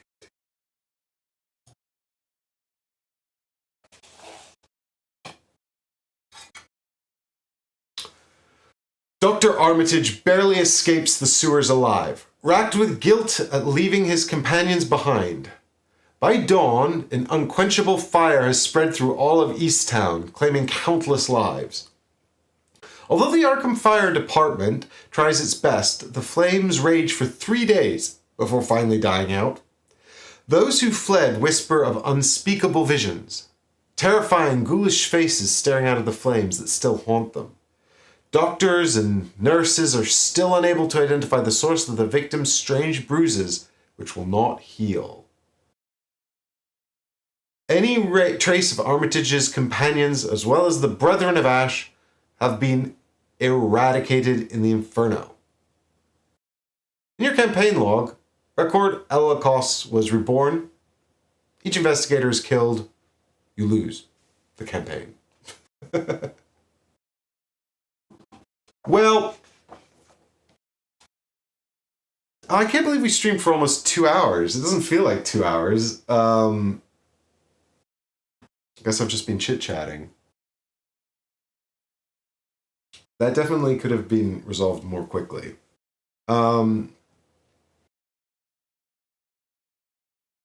Wild. Yeah, I think this is because I forgot how enemy engagement works, and I should have just stopped and killed the fire guy immediately rather than try and do anything clever. I don't know if I could have. Yeah, I mean, I don't know if this deck or this investigator is strong enough to win this scenario. It doesn't feel like he is. And you know, that's possibly my bad just for not building it better. Certainly, I don't think I could do 10 damage against an enemy with Retaliate that hits for 3/3. That's crazy. Ancient One Flora Elite. Oh, Elite's a keyword. Right, and that's how you know. Okay, obviously. Oh, the Servant of Flame's also a cultist. I mean, this is also possibly, you know, an outcome of me just failing forward. Japon says, I imagine True Solo being very hard. I always play two-handed solo. Yeah, I often play solo two-handed. Certainly I do that in Leviathan Wilds. But I also tried to do it in Etherfields, and I had a really bad time with that. And I haven't gone back to it for years. So I sort of decided I would always try True Solo first. And you know, like up until this point, like obviously Scenario 2, if you watched our stream of that, did not go great. I'm not opposed to the idea of just having another run at this to see how it goes. It might go the same. I don't want to be too pessimistic about it, but at the same time, I think what is the win condition here, right? We don't actually need to defeat Elakos using we don't need to defeat Elakos using combat, do we? Because that seems impossible. We can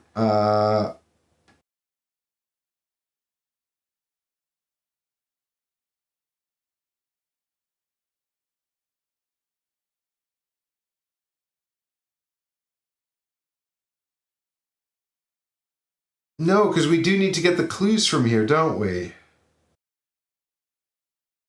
Right, so the only way to do it is either to get the clues at a rapid, like we take one, I mean, you need, the thing is she's got, she's just going to hit you with attacks of opportunity. You need to get 5 clues on her.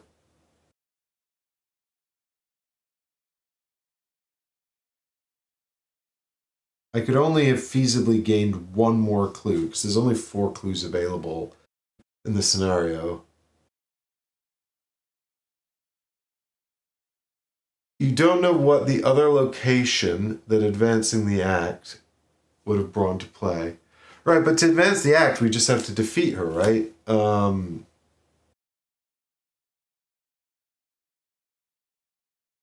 Yeah, to advance Stop the Right, we need to defeat her.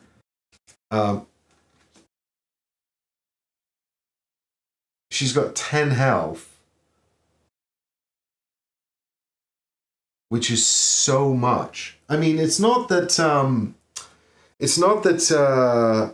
the thing is, like, it's not actually the 10 health. The 10 health is bad. There was another room added when you advanced. Oh, that's right. You're right. The yes. Okay, the sluice control was added.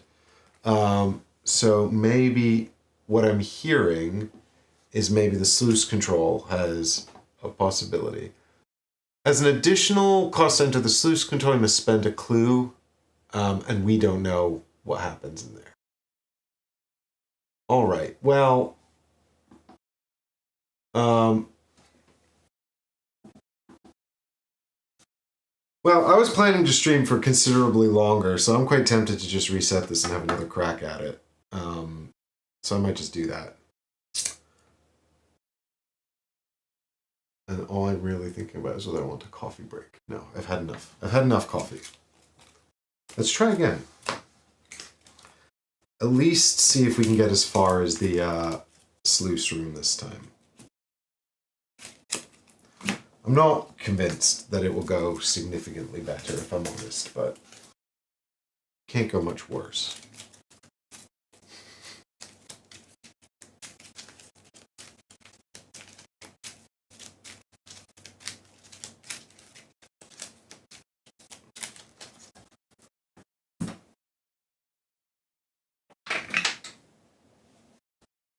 Well, that's lost forever.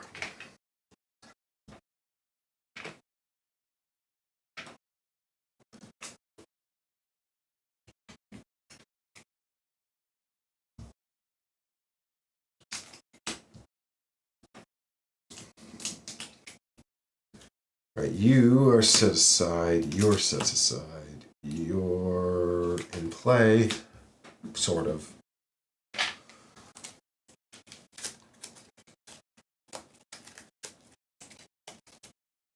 Maybe we'll find, yeah, what happens if we get to the cistern, we find our own...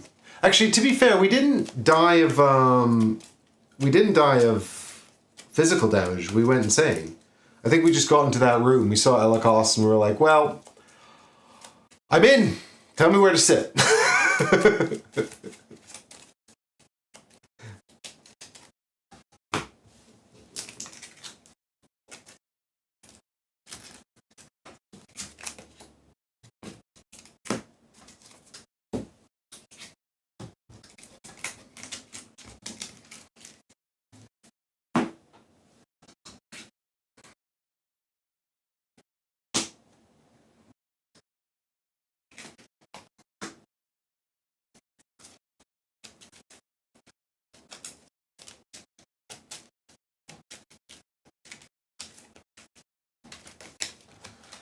You can sort of see where I can see sort of where the replayability of this comes into as well. I do wonder about the failing forward mechanism, because on the one hand I quite like not having to just restart, right? Like, punishment is always so challenging to manage in games in general.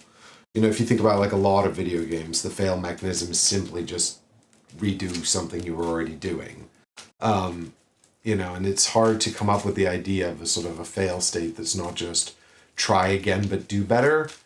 And in board games, which can be very long and a lot of effort, I think that it's an even more challenging sort of mechanism to make, especially in adventure games like this, to make work, you know. So like fail forward is kind of nice because you don't need to repeat the game state as much. You don't need to repeat the content as much necessarily. But at the I mean, and you know, obviously there's replayability, and you can try different investigators, and repeating content's kind of part of the replayability. But I'm talking about in a single run where you're playing the same deck, trying to overcome the challenges. It's like,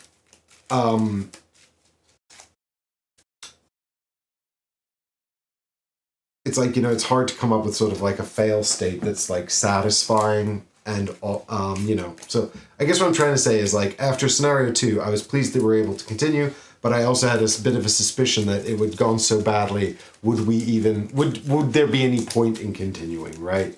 Like scenario 2 was. I mean, I guess it didn't go terribly, but it didn't go great. It really didn't go great, and I thought if we can barely get through scenario 2, then how on earth are we going to do scenario 3? You know, it's a bit of like a skill check, isn't it? Really, and it's like, oh no, it's gone horribly wrong. Also, Becky's my best gun. Like, if I can't kill, if I can't get anywhere with starting with my best gun, I think I'm probably in trouble.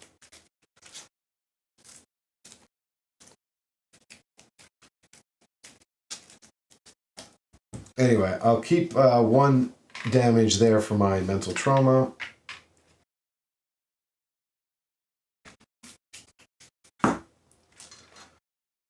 And we'll randomize these, and we'll see what happens this time.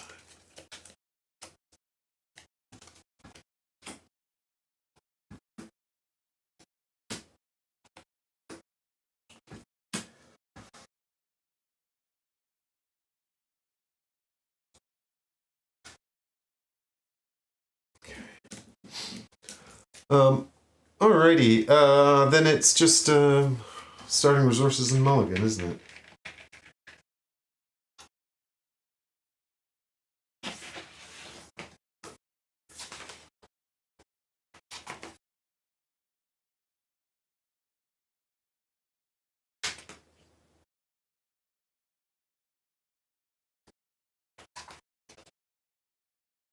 It's 5 resources we start with, gang. It is 5.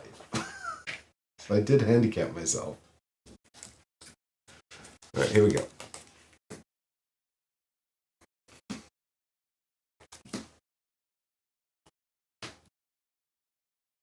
Oh, the Rookie Cop. That's interesting. How do we feel about the Rookie Cop? This is not a card that's actually come up much at all. For some reason, we haven't seen it very much at all. The Rookie Cop may be assigned damage and or horror, and then if they are defeated, discover a clue at your location. I think this could be a really good shout. So let's hang on to the Rookie Cop. Of course, it does require them to be defeated at our location, but that's fine. Arm to the Teeth lets us do a really good shot. I'm not sure if we need any of these yet. I feel like what I need is clues. So I need to ditch all 4 of these and look for the cards that help me with investigate, really. Or I'll keep her because I think she could be really clutch. I need to set her up.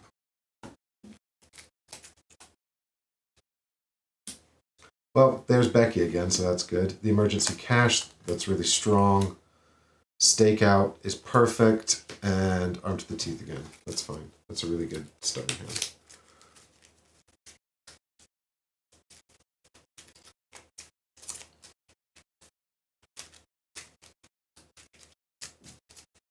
In my opinion, me, who just critically failed at a skill check in this game, thinks that this is a good starting hand.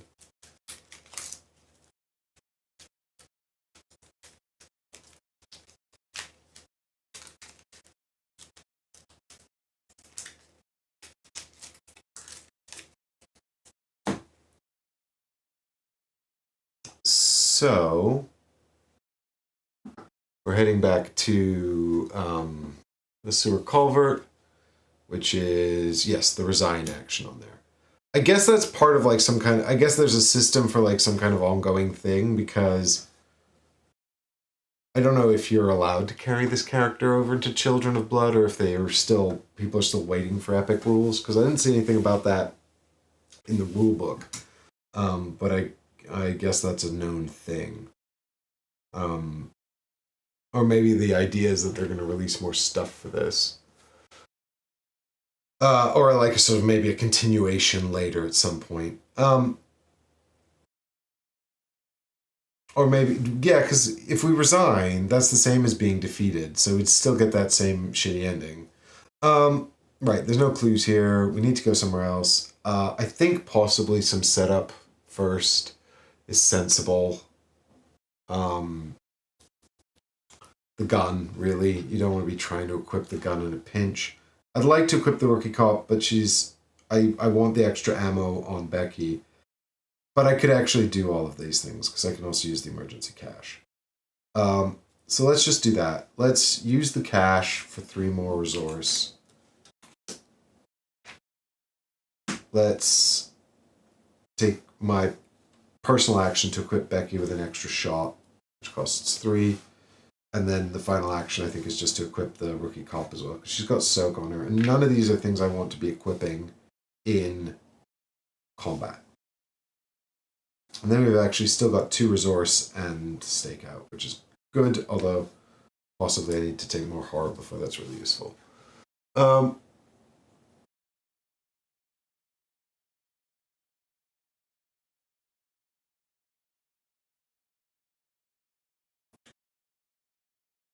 Oh yeah, I need to start with a Doom token on here because of keywords from earlier. Right, good, very good. So that's the end of the round. We'll draw another card. It's the right tool for the right job. That's helpful. And then we get another resource. So this is search 9 cards for a tool or a weapon and add it to my hand. I don't need that yet, but it could come in handy later. Alrighty. And then it's Doom token, Mythos card. What have we got? Dissonance. Test willpower. If you fail, lose an action and choose a card type. Discard all... Well, that's fine. I can choose assets because I don't have any assets in hand, but I don't want to lose an action. But also, I only have arm to the teeth, which would give me 4 to its 3.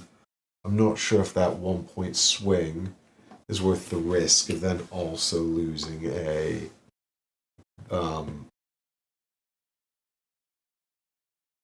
action. So I'll keep the card and just, I guess, deal with the fact that I'm probably going to lose an action here.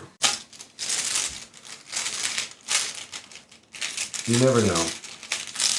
We might get lucky. We didn't. So we lose an action, and then we pick the card type asset, and we discard all of our assets, but there are none.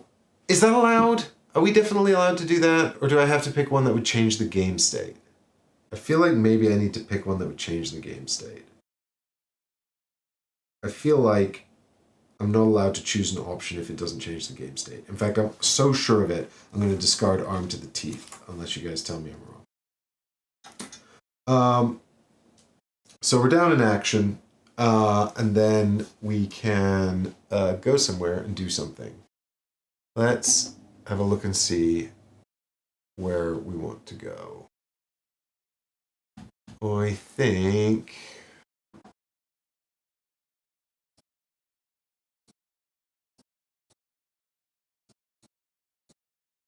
that last time it didn't work out well, and it went left to right.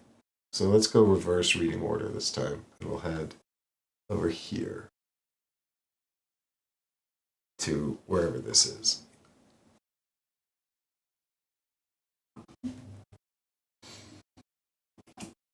It's the enemies. Right, so now we need to find an enemy. And that was action number 2, by the way. So I've got 1 action left to deal with whoever comes out.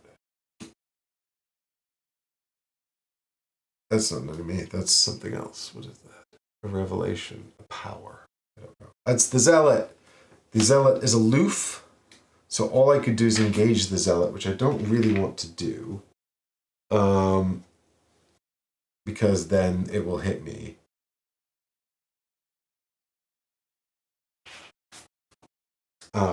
If it does not engage, it cannot be attacked unless I engage it. But isn't there a deal where after I attack an aloof enemy, it then retreats to an adjacent zone? Or am I confusing my keywords here?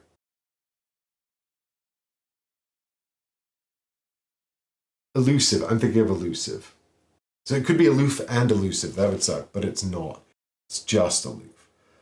Fine. That's fine. I think, given that it doesn't automatically engage me, I think I'm free to draw a card. So I will draw a card in case I can find something to help me with investigating.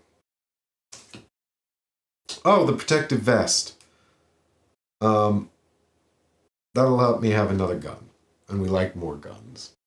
Anyway, that was my last action. So it is an enemy phase, but the enemy doesn't do anything because it's too good for me. So I'll just draw a card. It's the M1911. I'll take a resource. I'll go back to the top of the round. I'll draw a Mythos card, which is Noxious Smoke. Test, yeah, Test or take damage. Right. Well, we'll be testing willpower. The question is, are we going to commit anything to it? I think I'm kind of okay. I've got quite a lot of soak for damage. I think I want to keep the only card I could commit if I'm testing willpower is the protective vest. If I test evasion, I could give up stakeout or the M1911, but I don't want to give up either of them because they're both really good. So we'll just go 3 against 3 and hope that it's not too bad. If it's 3 damage, there is a clue at my location actually, which I forgot to put out. So if I take too much damage, I guess the rookie cop just dies and we get the clue.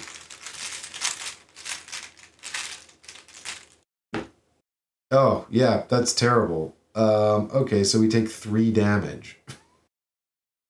Good God. I was really hoping that the rookie cop would stick around long enough for us to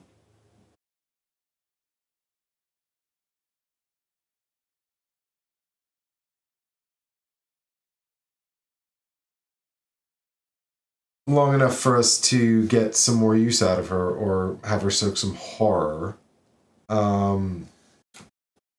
This is fine. This is fine. I'll take a damage then. I could have done this investigate test without her. That's really annoying. But she'll die and I'll take the token. Because I just don't want to take that damage. And that was a bad check.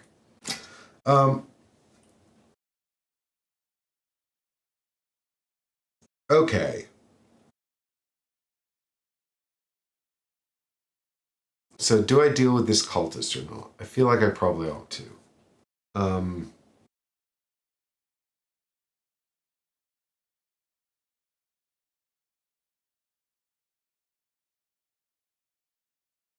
I don't want to use Becky. But we could equip the protective vest and use it to search for the quick reload for Becky.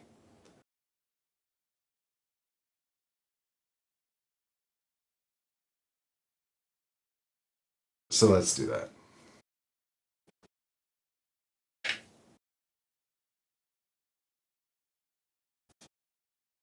So we can look for a firearm or an upgrade here. It's another M1911. Another copy of Stakeout. The custom grip is the one we want, I think.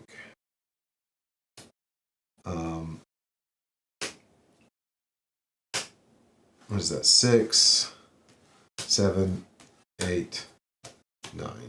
Yeah, so we can only take another M1911 or the custom grip, which we found 2 copies of and is the card we want. So let's take that.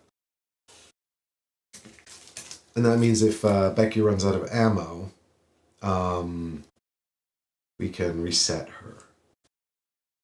That was action 1 to... Action 1 to equip the protective vest. And finding the card is a reaction. The deck is doing things. I think we probably just shoot this cultist. I wanted to find a...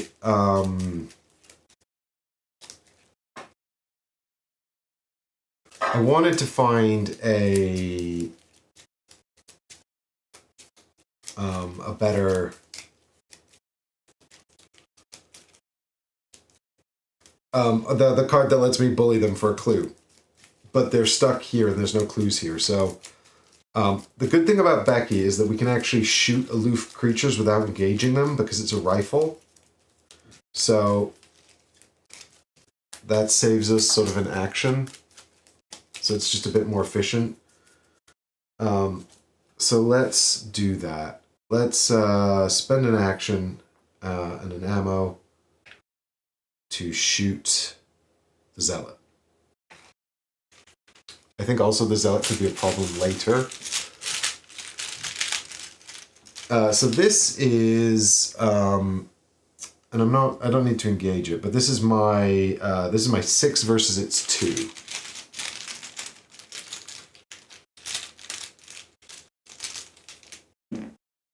And that is -2, so I'm still at 4 versus its 2, so it takes 2 damage and is defeated.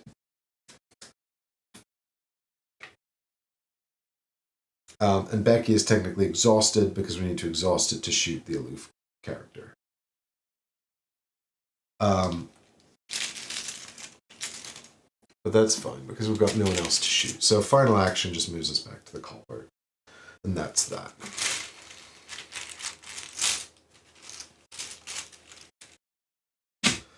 Okay. So then enemy phase, there's nothing. So it's end of round, so we can draw. We've got a copy of Restrained. We can take a resource. We can refresh the rifle. Get our actions back. And then we're back to the Mythos phase, so we can put a Doom token out here. Draw a Mythos card, see what we get. Right, the Cosmic Evils. I could take a damage in a horror. My bigger concern is Surge. Am I going to get something that's worse than a Doom? This card seems to tell me that Doom is like the worst thing. Is this a heuristic I'm missing? Am I like, oh, it's just a Doom, it's fine? Do you guys all think I should be taking the damage and surging the card? Is that better? Because every time I see this, I'm like, that bottom option seems appalling. I would never do that.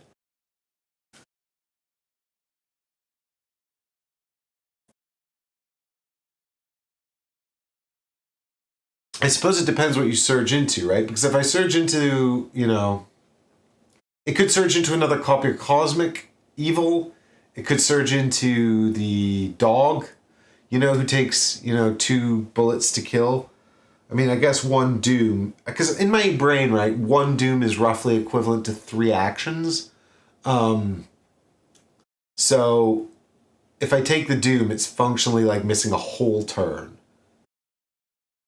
But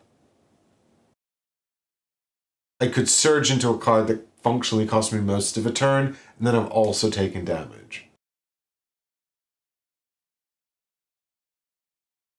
I do have a copy of Stakeout, though, and I could feasibly heal the horror. And if it does surge into another copy of Cosmic, I guess it depends on how... I mean, how many copies are there? 2? 2 copies of this card? Billy doesn't think it's worth it. Just take the Doom and move on. I can't remember... but when this progresses, it's going to spawn that guy. I'm going to surge it, Billy, and it's only because I want to see what happens. Because I think buying myself... Because if I don't surge, next turn, the Servant of Fire appears. If I surge, I have a turn to prepare. Or like 2 turns. So let's see what happens, because the other thing is I can stick a damage on here, and I can stick a horror, so I can stick a damage on the vest. I can put a horror here, but I can heal that with Stakeout. So let's see what happens. God, I need some more money as well. Yeah, let's see what happens. So we're gonna surge. And it's another cultist, which is functionally a Doom anyway. But I'm kind of more efficient at dealing with them because I can just shoot her from here. It is going to cost me ammo, though. So, I don't know. Maybe this was worth it. Maybe it wasn't. I can restrain her, but there's no point because she's got a Doom on her. Do you know what I mean? We should 100% start by putting the custom grip on Becky, because if we don't, then we'll lose it, and that will be bad. It feels bad, actually, using Becky against the Zealot, but it's so much more efficient that I feel kind of like I have to do it.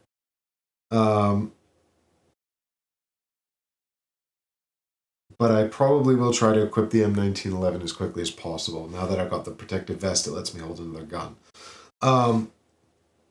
But then we'll take an action to shoot the Zealot, because otherwise there was no point in doing the Surge, because we got the Doom anyway. So once again, it's our 6 versus their 2, and we've got to exhaust the rifle to show that we're attacking the Luke character without thing. Right, so that is... I have to reveal another token because I'm targeting a cultist. So it's -2. So now we're on 4 versus their 2. And that is 0 at the moment, because it is -X, where X is the number of fire in play. So that was 4. That was very lucky. It was unlucky and then lucky. So we've taken care of the cultist, the Zealot. Becky spent. I've got 2 actions left. I'm conscious that depending where I go, I could end up... I do need to get 2 more clues, and I have to discard cards, don't I? In the other rooms with clues, I have to discard cards, and I take horror as well. At the moment, I can heal 2 horror, which is nice.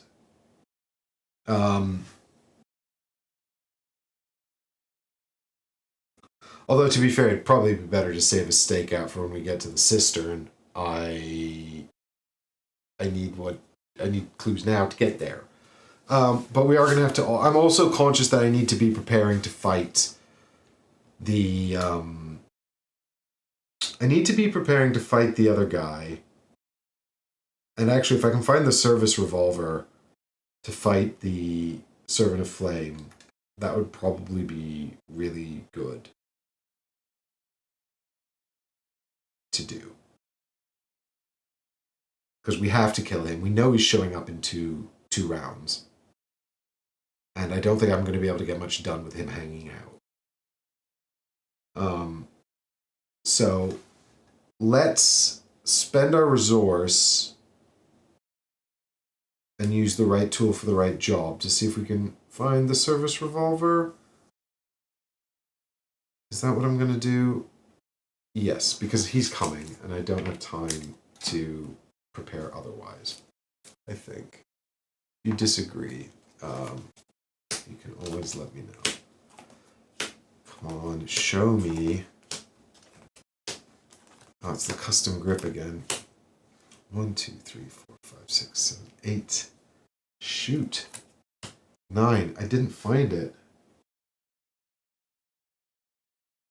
Did I get a tool or weapon? I don't think I got a single card I can use here, which is kind of wild, because I've got so many in my deck.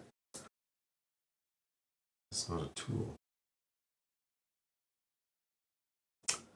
Well, that's a miss, and that's a big miss. That sucks.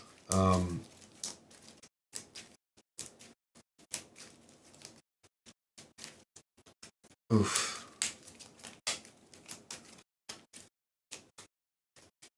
So many guns in my deck.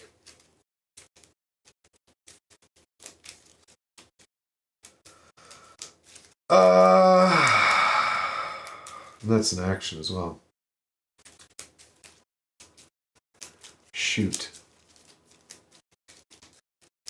I think then possibly just click for a resource, because I don't want to wander into a room and then at the end of my turn I have to discard a card to take a horror or something and have no actions left. So yeah, let's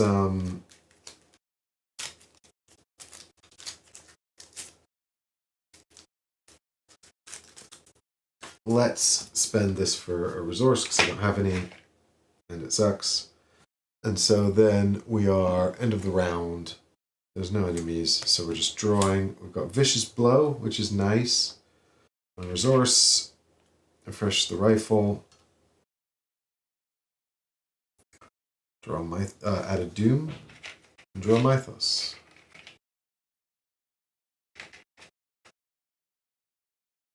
Let's see what we get. It is the Dark Magician. Hunter, retaliate, forced. When the round ends, place a doom on the enemy with no doom on it nearest the Dark Magician. This is a big problem.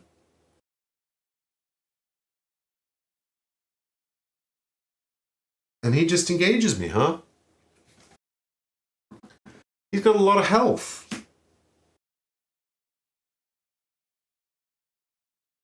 Humanoid cultist. And he's got retaliate.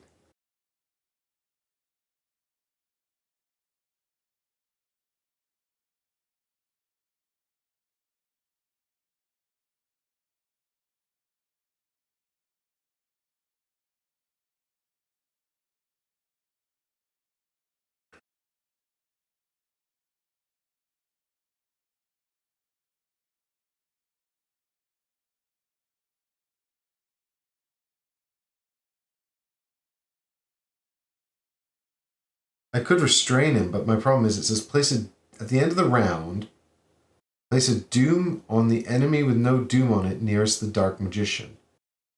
So I can't just ignore him forever. Because there's going to be so many more enemies, and he's just going to put out loads of doom. Otherwise, I just tie him up and walk away.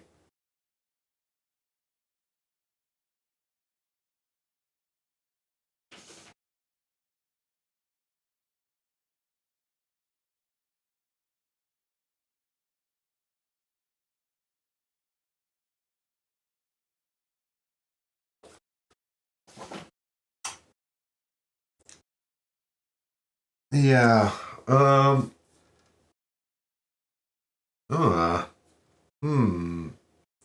Thing is, I could shoot him with Becky, but I need one more ammo.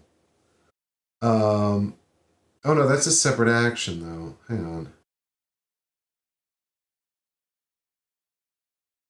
Yeah, I'm gonna lose my custom. The problem is, if I do that, I'm not gonna have.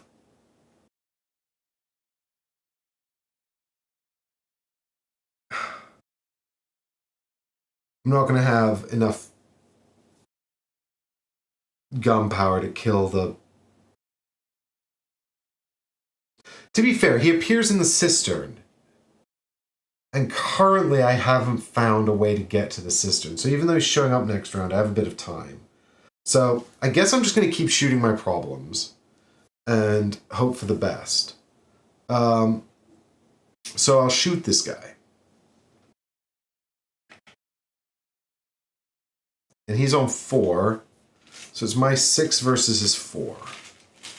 I don't want to use Vicious Blow here because it doesn't help. But if I miss, it's going to suck. Well, he's going to hit me. Then maybe I'll just restrain. No, I can't just restrain him, though. Oh, shit. Oh, well, this couldn't have gone worse. Okay. So that's -6. So, yeah, that's a miss, and he retaliates. Oh my god. I mean, I don't really have any way of dealing with -6. Like, I just don't have the cards or the efficiency to deal with that.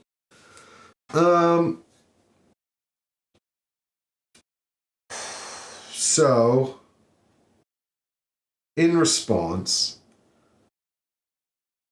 I'll use my fast action to return Becky to my hand. I can free play Becky, but I think... Do I just tie him up and try to get on with life? I think probably I do. So I spend restrained because he's attacked me. And that went so badly wrong, and I don't have the ammo to deal with him, so I'll spend restrained. So this says, automatically evade an enemy and attach restraint to it. When the round ends, if they are, automatically evade an enemy and attach restraint to it. So, he's restrained. Here in the culvert. And good riddance. I did not use... I could have... I did not use the custom grip to replay Becky because I would like to...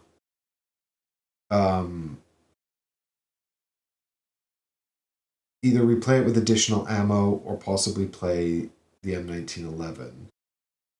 But I've got 2 actions left. So... given that I'm going to end up fighting the fire guy, but he can't even get to me yet because I haven't found the path for him.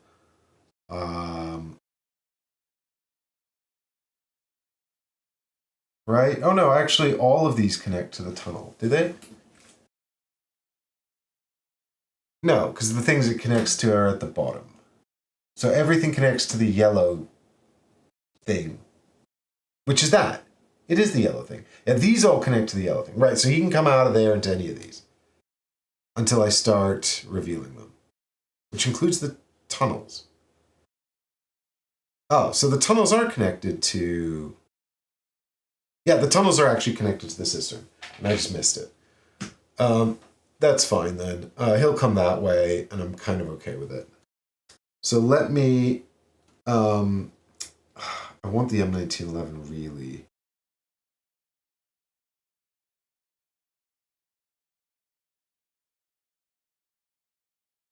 I don't want to just click for resources twice, but I think I have to. Yeah. Doesn't feel good.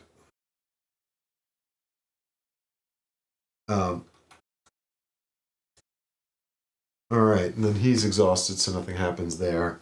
And I'll draw physical fitness.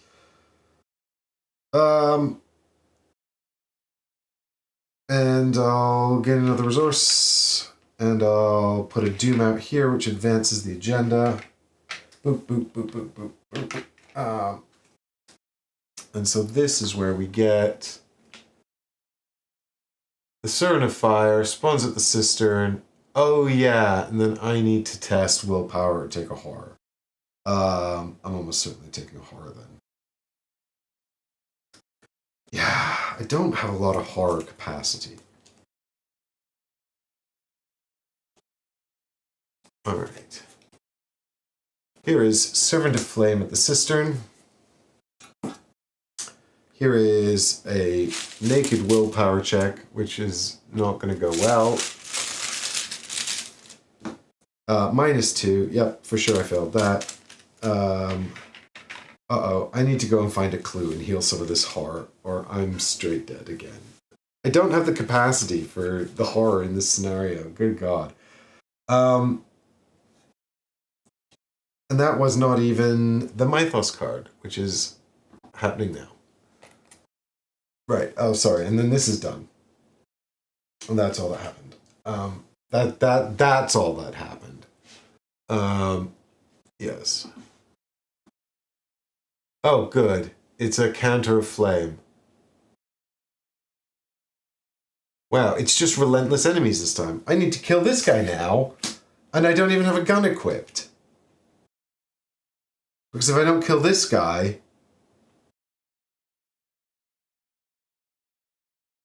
Oh! My ability gives me 2 additional ammo. I should have had an extra shot in Becky. Damn it. Okay. It's not just 1 additional ammo. Fine, I'm taking that extra bullet because I desperately need it. And I don't... I need it.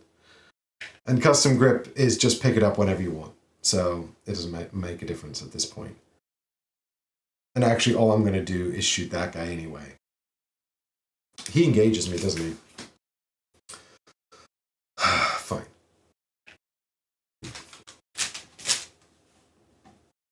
So he's on 2, and I mean, it's another cultist. It's all cultists, so there's a very real chance I just miss again anyway. No, I just straight fail instead. I will exhaust... I should have exhausted Becky first to avoid that damage, but I should have done that because she has no ammo left anyway.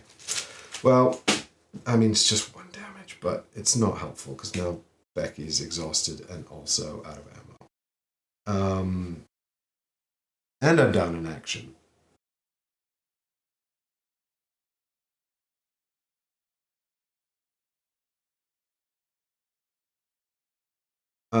There's no point... Well, actually, the protective vest lets me keep extra things. Oh, I could just replay Becky. Yeah, that's fine then. Let's take... This is a fast action, so it doesn't trigger a response. So we use the custom grip to take Becky back to hand, but then we can't replay her from hand using this with the extra ammo. That's the problem that I was trying to avoid. I think we just take the hit, because I think I need the ammo.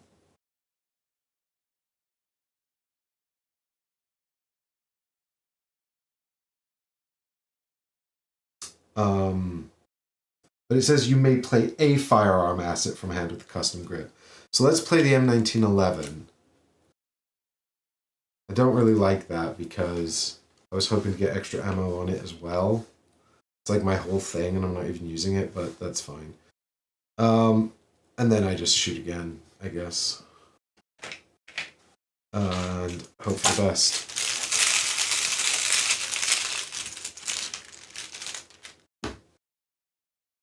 -1. That's a hit then, so he's dead. And we can move on with our lives. Which... I guess R2... I mean, the thing is, if I go out there, I only have 1 action left. God, it's terrible.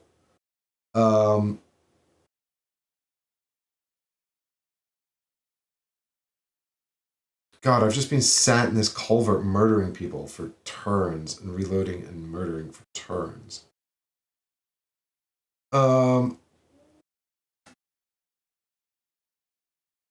This is fine. I do need a resource. I will click for a resource. End of turn.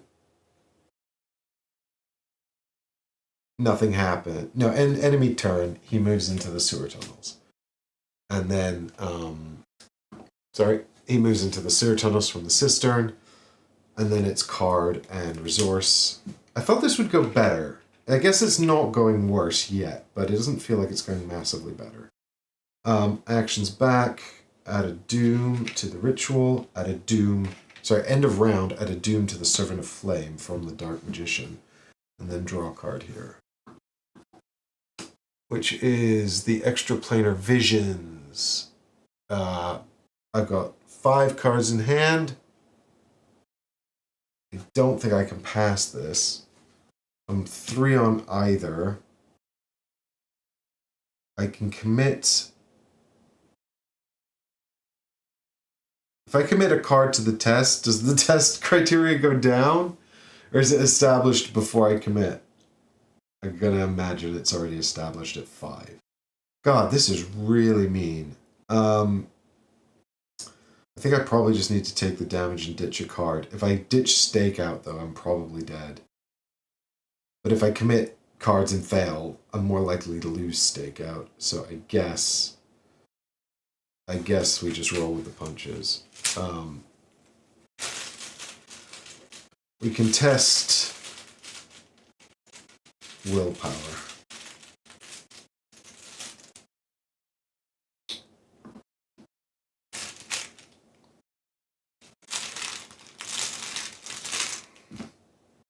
What is that again? Oh, that's 0. So I still fail by 2. So we take damage. I don't want to lose the protective vest in case I want to put Becky back on. So we'll wait and see what happens there. And then we have to lose a card. Can I have a number between 1 and 5? Please?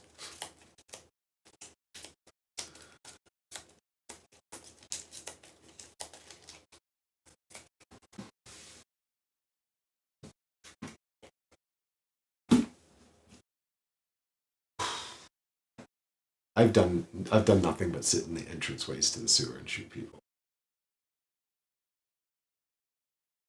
And now this big bad guy's coming to get me as well. If I can discover that final location, I'll be pleased. I'll at least have done something.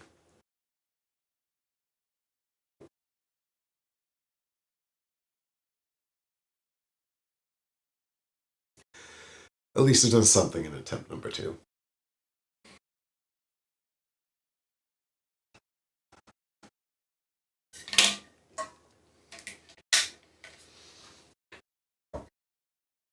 Well, if nobody's going to pick, I'll pick then. I just don't want the responsibility of discarding the one card I need.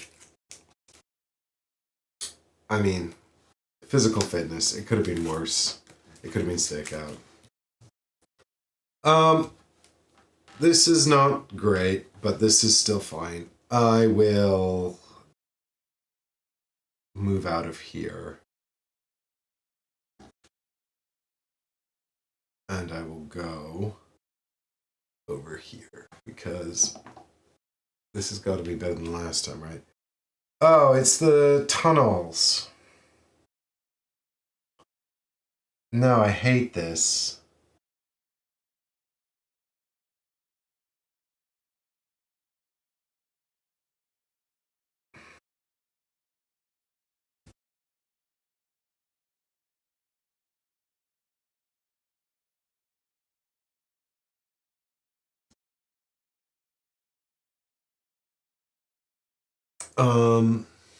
I will spend an action to go back. And then I'll spend my final action to go to a different one. Which is the toxic waste pit. So now I have to ditch a card from hand, and that sucks. I suppose I actually... Yeah, this sucks.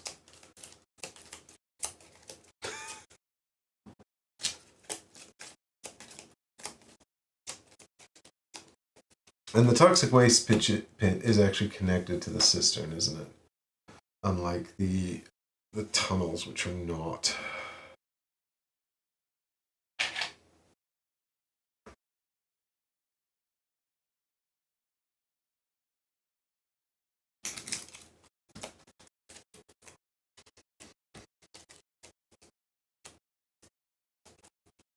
And we've gotten rid of the rifle, Becky. That's a big problem. Oh God! All right. That's the end of my turn. So he will move back to the cistern because I don't want him in the culvert. I will draw for turn. Take a resource, refresh my actions, and then put a doom up here on the agenda and draw an encounter from here as well. And it is another canter of flame. It appears at my location. Geez, this feels personal.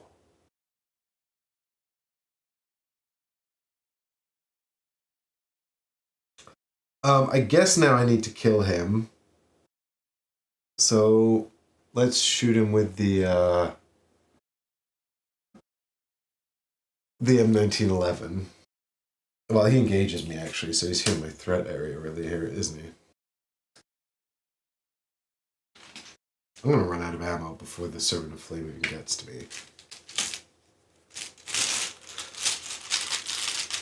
Don't miss. Nope, that's a hit, so he's dead. And then we can use stakeout at long last. So that's 2 actions down already. Hopefully with stakeout. So this is now 6 versus 3.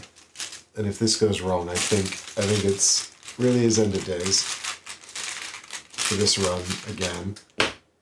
But it's a +1, which I forgot was in there. So that's good. So we heal 2 horror. We gain the clue. And then I think for our final action, let's bail back to the culvert because I don't want to stay there and lose another card and also get engaged by the Servant of Flame.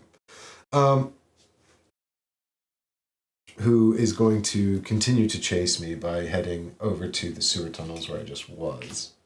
The toxic waste pit. And then I draw for turn. I got Make Him Sing. This would have been good in any of the fights I've just been dealing with. But now I think I've murdered everyone I could feasibly use this on.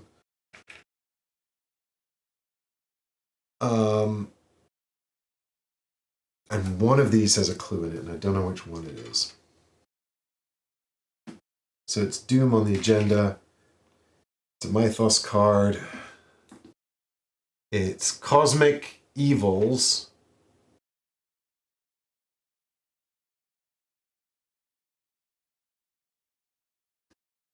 I can't afford to be on 3 horror, so I guess I put another Doom on the agenda.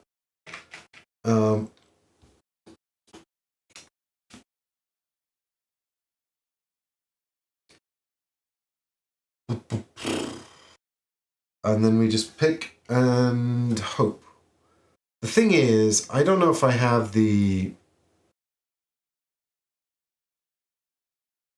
I don't know if I have the ability to do another investigate check, because I'm kind of rubbish at them. The sewer tunnels!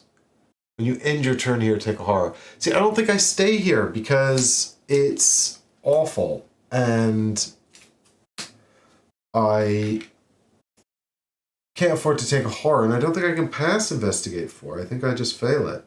So I think my final 2 actions are just going back here and back over here. I can't even remember what card this is. I wish I could. I wish I could. It is... Oh, it's this one. So I lose an action, but it was my final action. So, oh yes, optimized. Nice, yes, just like I intended. Just like I intended. Right, who else is connected to the cistern? Only this one. So my current location is not connected to the cistern. But there is a clue here. That does mean that the Servant of Flame is going to head down here to the culvert, though, and he's got me cornered in a dead end. And so I guess now I'm going to have to do a showdown with him. Oh god, it's another copy of Make Him Sing. Which I could possibly use to evade the Servant of Flame, but it's kind of pointless. I'm going to have to deal with him eventually. I could feasibly kill him with Vicious Blow and my final 2 ammo. And then we go into the Elikos fight with nothing. With nothing left. But first, more Doom. We're now on halfway there with the Doom. 5 out of 10. And a Mythos card, which is... Oh, another enemy. Great. I don't have the ammo to deal with this guy. And if I don't kill him, he's just gonna... I could parlay him. I could make him sing. And if I succeed...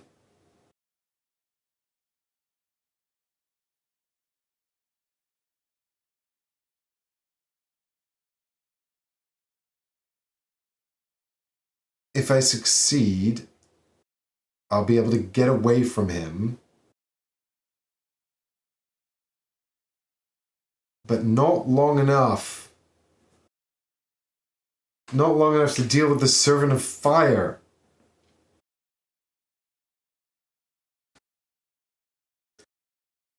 Oh no, the Servant of Flame.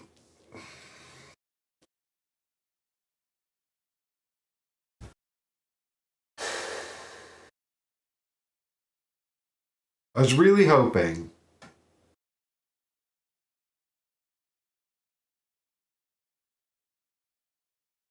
I was really hoping I'd have an opportunity to, I mean, the Servant of Flame is going to come in here and whack me. And that's a big problem. Um,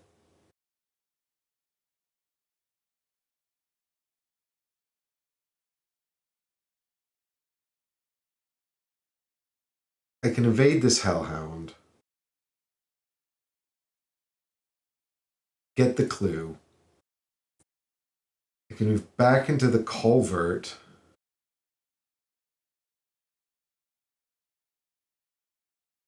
And then what? I think I would struggle to evade the Hellhound without first shooting it.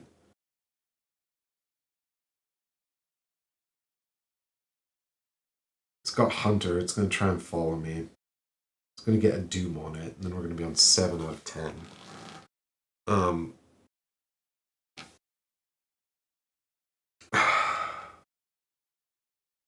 My problem is ammunition. I just don't have enough. And this Servant of Flame. If he wasn't... I mean, this would be no problem if we'd killed him in scenario 2.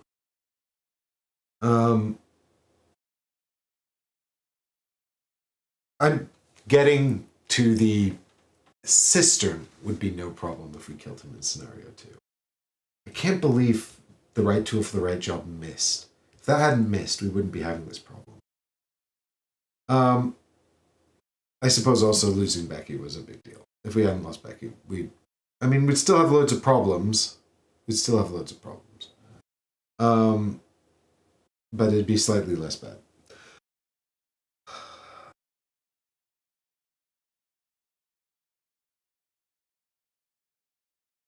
So, my two options are kill the Hellhound with Vicious Blow and the M1911. Kills him outright. Then we do the investigate check. And then I don't know what we do. Maybe we draw for turn.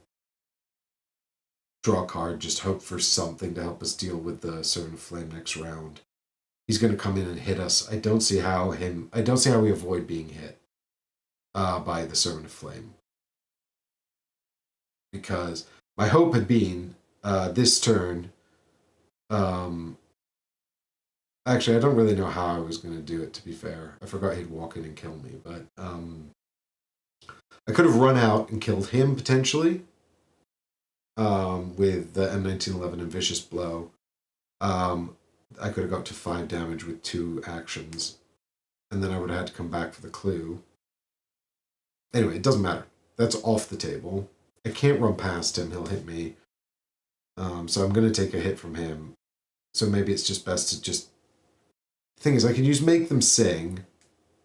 It's slightly more action efficient because I get to... But it just lets me evade the Hellhound. I'd evade the Hellhound. I'd get the clue. I'd have 2 actions left. But what am I going to do with those 2 actions? The Hellhound's still alive. The Dark Magician's going to put a Doom on him. And...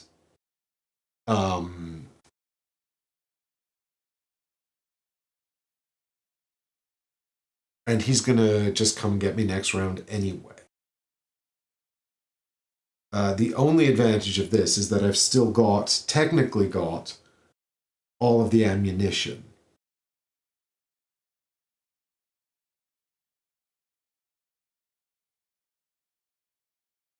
So I could feasibly kill the Servant of Flame next round.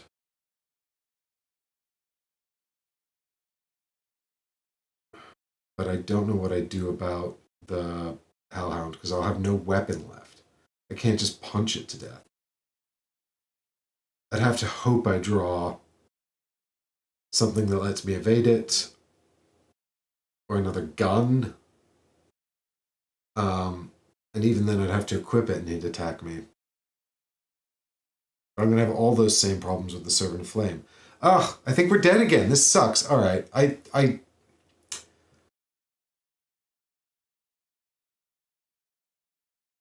I think it's just got to be a case of try to do something clever. So let's do Make Him Sing. We pay 2 resources. This is going to be a fight check against their hit points.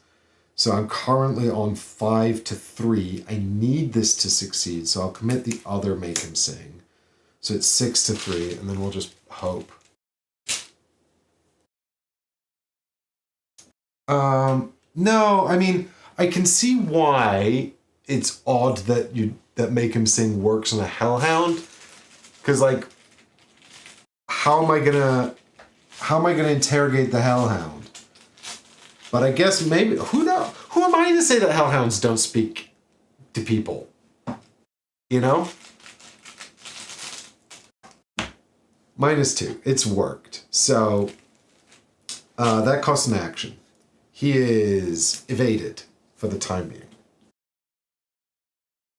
We get to have the clue from the location. We've got 3 clues. We've got 2 actions left. I think we just draw a card and pray it's some kind of gun that we can equip. Because next turn, all we can do is shoot and pray. The Servant of Flame is still coming in here and hitting me. So, and I can't avoid that because I've got 2 actions left. All I can do is run in here and attack him once.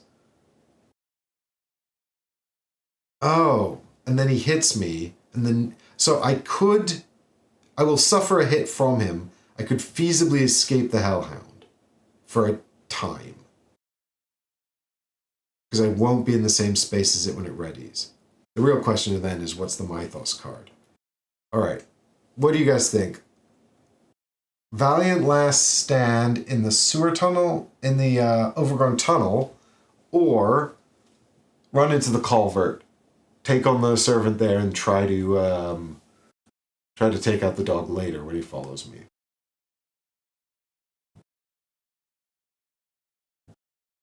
Like, I believe, like, finally things are coming up Tommy, and it's like, there was a brief window. There was a brief window where things looked quite okay.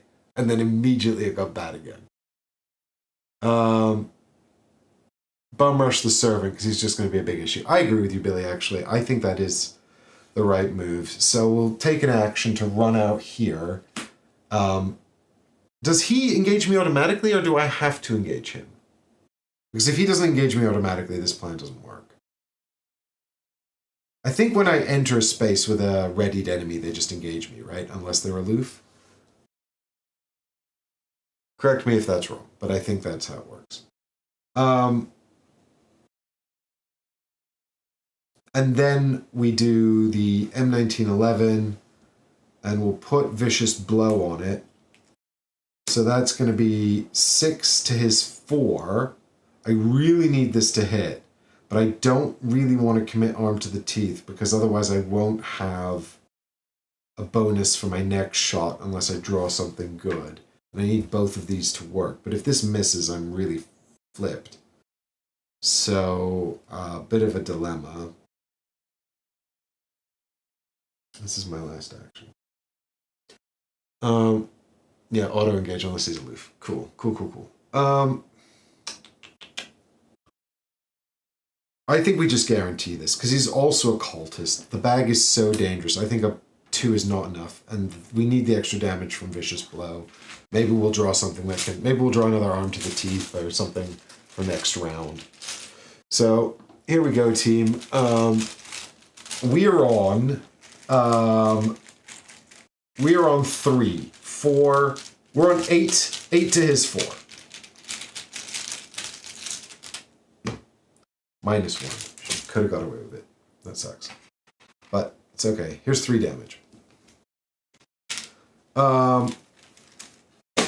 And then that's the end of the round. So in the enemy phase, he hits me for 2 and 2. I mean, I guess we might as well soak one on the protective vest, because as much as I like having it in play, I have no other guns. And I don't have Becky anymore. So it doesn't matter. So we soak one on the protective vest. We take 2 horror, which is the real problem, because now we have to kill him, or else we're just dead. And if I don't draw into something useful here, I think I might just be screwed. So let's pull a resource. No, let's draw for turn. Physical fitness. It's not great. It does at least have a fist on it. It's also got a boot, but even with that, agility icon, my agility is still 3 to his 4, which is not good. Okay, end of round. The dog readies, and actually the Dark Magician puts a doom on him.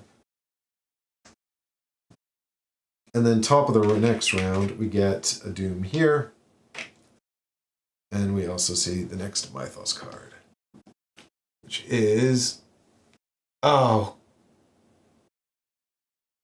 Langer. I don't have the actions to deal with this. What a time for Tommy to become sleepy. Okay, as your turn begins, discard the top card of your deck. If it's a weakness, you draw it. Otherwise, you cannot play or commit cards of this type. But I can still take actions on cards, right? Like if I draw an asset, I just can't play or commit assets.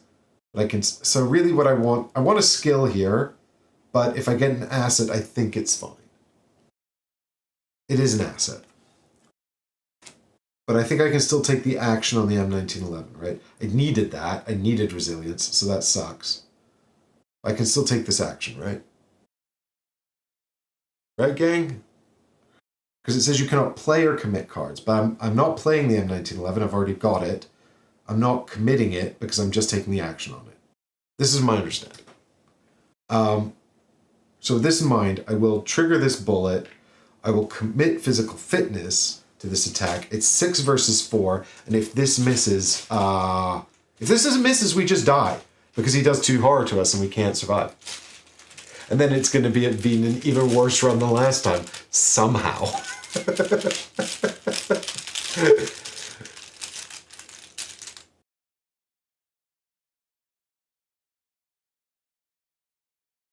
Player events, commit or skills. Right, but you can commit events to a skill check, can't you? Like I'm committing physical fitness. I just don't get this. But play, I assume, is when you play from your hand for the resource cost. So it's just telling me this round I cannot play assets from my... And I assume that play is not take the action on the asset. Play is put it into play from your hand. That's what I'm assuming. So here we go. Ooh, come on, all right. Oh, come on, please. What's that? It's -0. It's -0. He's dead. We've done it. We've survived. I really thought that was going to be game over there. Truly, I did. So he takes 2 damage, and he is defeated. What happens now? There is a codex entry. And something really good better happen, or else this is, I think... We've officially done better than last time by a tiny fraction.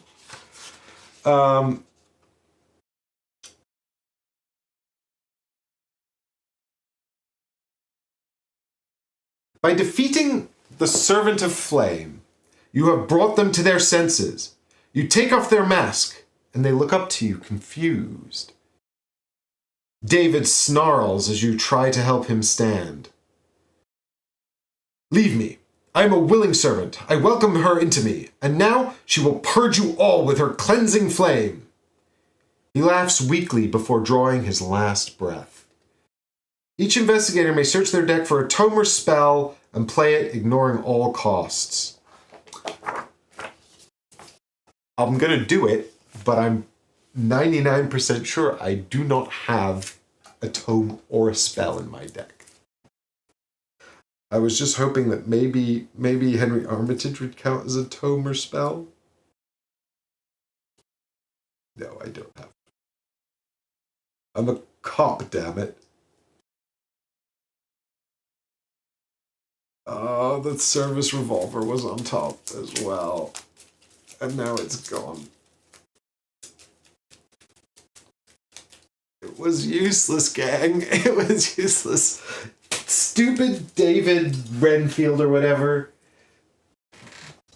He was not a helpful baddie. What was his name, actually? I should get it right. It was David Renfield. Yeah. So that outcome of searching for a spell or a tome was because the servant was Renfield. If it had been someone else, I would have done something else, I guess. I didn't read the other entries. Oh, God. And I've not seen a single weakness yet, and I'm more than halfway through my deck. I think we're doomed, but hey, let's not be too pessimistic. We've got 2 victory points, and we've at least defeated something evil. Right, that was action number 1. I do need to move, or that dog's going to come and get me, and I have no weapons. So I think action number 2, that discards a card from my hand. There I take a horror. This room is safe, actually. So I'll discard 1 to go here into the sewer tunnels. Now, if I go into the cistern, we know I just straight die. So my final action, I think, is just to... I'm either going to play emergency cash or draw a card. I'm going to draw a card. But it could be a weakness. So I'll play emergency cash. Because if I draw a weakness and it's that vampire, he's just going to deal like a damage to me or horror to me, and then I'm going to be dead again. Fine, so that's the end of my turn. So it's the enemy's turn, and the Hellhound chases into the culvert. I get to draw for turn, which is going to be it's loose cannon. So I either discard every asset I have in play or lose 5 resources. I will choose to discard all the assets I have in play, which is just the M1911 anyway, and it's got no ammo. So now I've got 6 money and no cards. Top of the round, it is Doom on the agenda. This puts us on 8 out of 10. And then it's Mythos card. Dissonance. Test willpower. If you fail, lose an action and choose a card type and discard those from your hand. Well, that's kind of fine. Hard to discard all the cards when you have none. Actually, all you've got is Languor, and that's it. Oh, and I have to draw a card at the start of my turn as well for that. Anyway, that's fine. Let's test... I mean, really, Tommy just needs a lie down. He's knackered, and he's not even fought the god yet. Oh, no!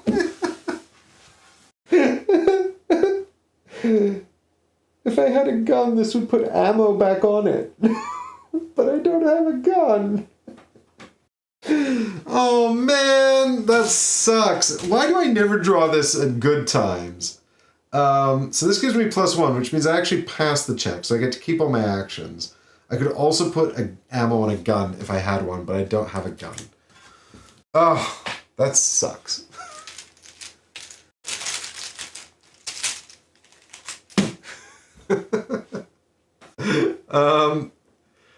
Alrighty, I need to kill that dog. It's the start of my turn. I'm forced to draw a card for Languor, which is restrained. So this turn, I cannot play or commit event cards, but that's fine. I don't have any cards. What does the doggo do? I wish he didn't do a horror. I'm going to spend an action to draw a card. It's Stakeout. Damn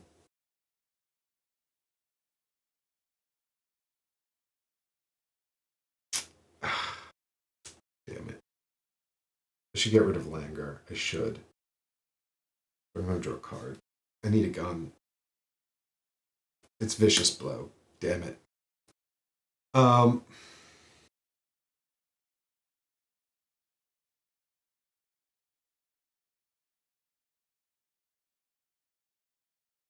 I think I'm dead. But let's draw a card anyway. Rookie Cop! Oh, if only I could play them! They could soak some damage for me. Hey, Heggers, welcome to the stream. This is attempt number 2, and it's about to be over. Oh, I just wanted to get to the cistern. Alright, that's the enemy round. So the Hellhound comes and engages me and does a damage and a horror. The damage I can take, the horror is the problem.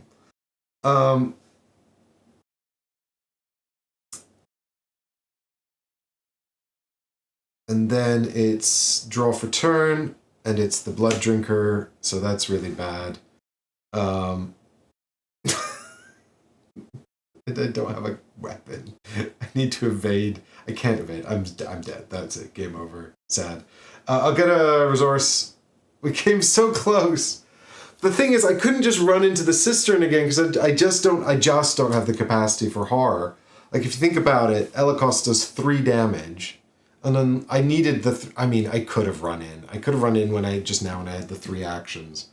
And maybe I should have. But it just felt like, what's the point of trying to run into the final chamber with no cards in hand, right?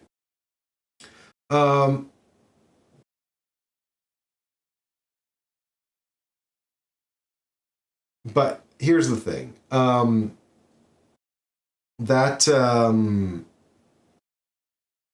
I drew the 3 cards and then I pulled the weakness.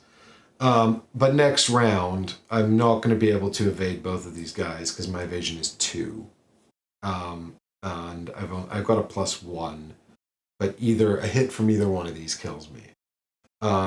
He's got retaliate. He doesn't. But even if I spend all of my actions trying to evade them, I'm not going to have enough distance to get away. We'll be on, 7, 8? We'll be on 9 doom at that point, so next round will be the final round anyway, because the round after will go to 10. And actually, the Dark Magician will put a doom on the Blood Drinker as well. So I'm afraid that's dog food. What I'm going to do, just for my own little academic experiment here, is I'm just going to rewind to the top of last turn and see what happens if I would just run into the cistern instead of drawing 3 cards.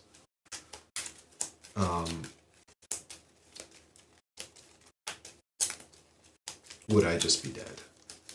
Anyway, I think I probably would have, but the dog wouldn't have been able to catch me. Which is the main thing, I think. Maybe that would have been smarter, I don't know. But that was a death right there for sure.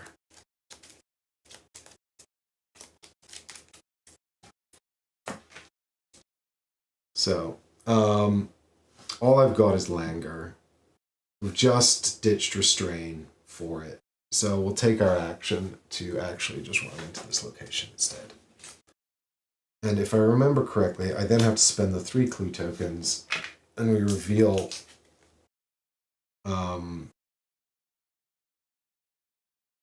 the location with 2 clues on it, and also we progress this bad boy here, which gives us all of the bad news.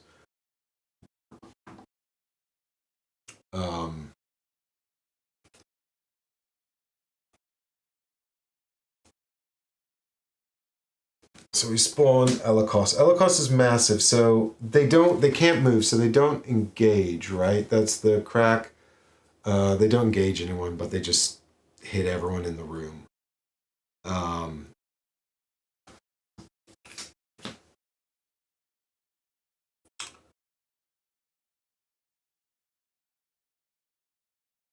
So then we have to draw a Fire Treachery.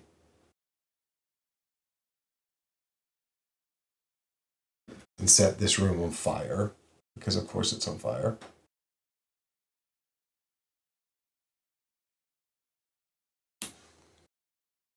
And then these are shuffled into the encounter deck. There's still 2 cards I haven't looked at that are set aside. And then the Sluice Control appears. And it is just connected to the opposite side of the room. So the problem here again is I would have to evade Elikos, wouldn't I? Or else I'm still dead. If I want to go to Sluice Control. So I'm just not going to get there again. Because I cannot take this damage. I'd need to pull nothing. There's nothing that can evade her successfully. I do not have the capacity to do it because I do not have enough cards. And I do not have enough stats, and I cannot soak the damage. So There's always the bad good ending if you know how to achieve it. I think we have to get like some clues or get into that room. Either way, we're still dog food because we've got 4 horror and we can't soak 3 horror from Elikos, and now we're stuck in the room with her. So I think that's GG again. We still haven't made it to the sluice control. I don't think I can get there with this deck. I think I don't know. I think I don't know if I could do it. I might just have to get really lucky. But I don't think... I think... So Tommy's gonna go in there with an evasion action. I don't think there's a single chip in here that can win it. I rolled -1, which is actually one of the most gentle, and that's still 1 versus 5, so I take all the horror and die. Even my really good... Even the +1 I still fail, and that's the best chip, so yeah, it's impossible. Well, no, the blue chip's the best chip, but it's still only +1. So I would need a bunch of cards to get past Elikos there, or I'd need to have something in play that lets me soak all the horror. And that's kind of my big issue here, is that I just haven't got the capacity for the amount of horror this is throwing down. So I think I'm kind of left with sort of like 2 options here, which is like, I mean, you know, keep trying, I guess, but it seems like Tommy's just not strong enough on his own, which is a shame. Poor Tommy. Or, you know, try again with a better built deck. You know, now that you've seen it, you've got a bit of an idea about what's in the campaign. Start over with a better deck. I'm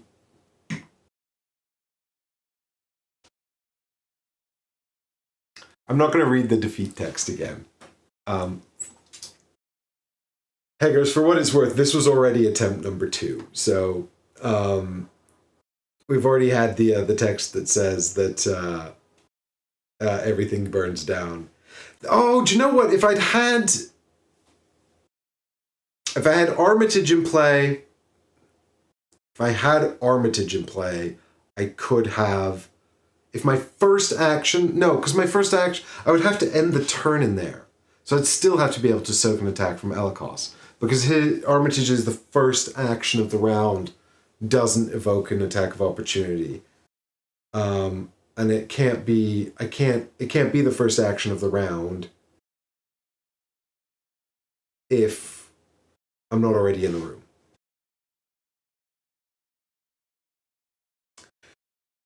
Well... let me know in the comments down below. Have you tried this? How did it go? Do you have any advice for me? Do I start over and try to make a better investigator?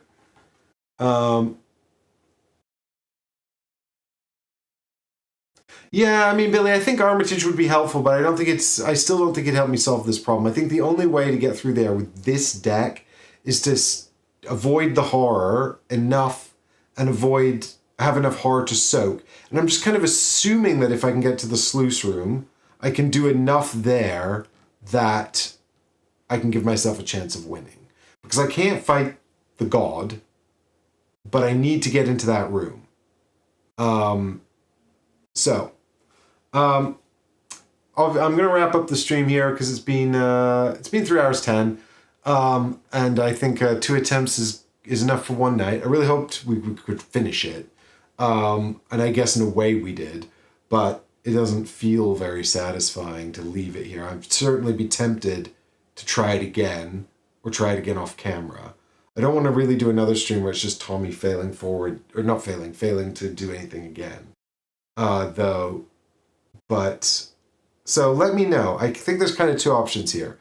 I guess if people were interested, I could come back and do another stream with this deck, now that we understand a little better. Maybe attempts 3 and 4 might go better, I don't know. But I'd also be quite tempted to just start a campaign off camera, come back for scenario 3 with a new deck. And we could stream that maybe. So let me know. Let me know. Have you tried it? What do you think? Got any advice for me? Do you want to see another go at it? How do you want to see that?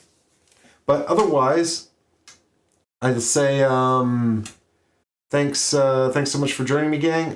Hager says, tried it with a friend. Try Andre Patel, or try playing two-handed. I refuse. Streaming is hard enough. I don't want to play two-handed. I'm doing true solo. We'll find a way true solo. We will. Or we'll die trying, which we have. Well, I suppose, yeah, both times we've gone insane. The problem is not damage. The problem's horror. But yeah, let me know in the comments down below what you think. And otherwise, I will see you on the next stream. Thanks so much for hanging out. Hope you enjoyed it. I'll see you again soon. Thanks, everyone. Bye for now. Oh, and thanks, of course, to the patrons for making all of this happen. We appreciate your support, gang. It wouldn't happen without you.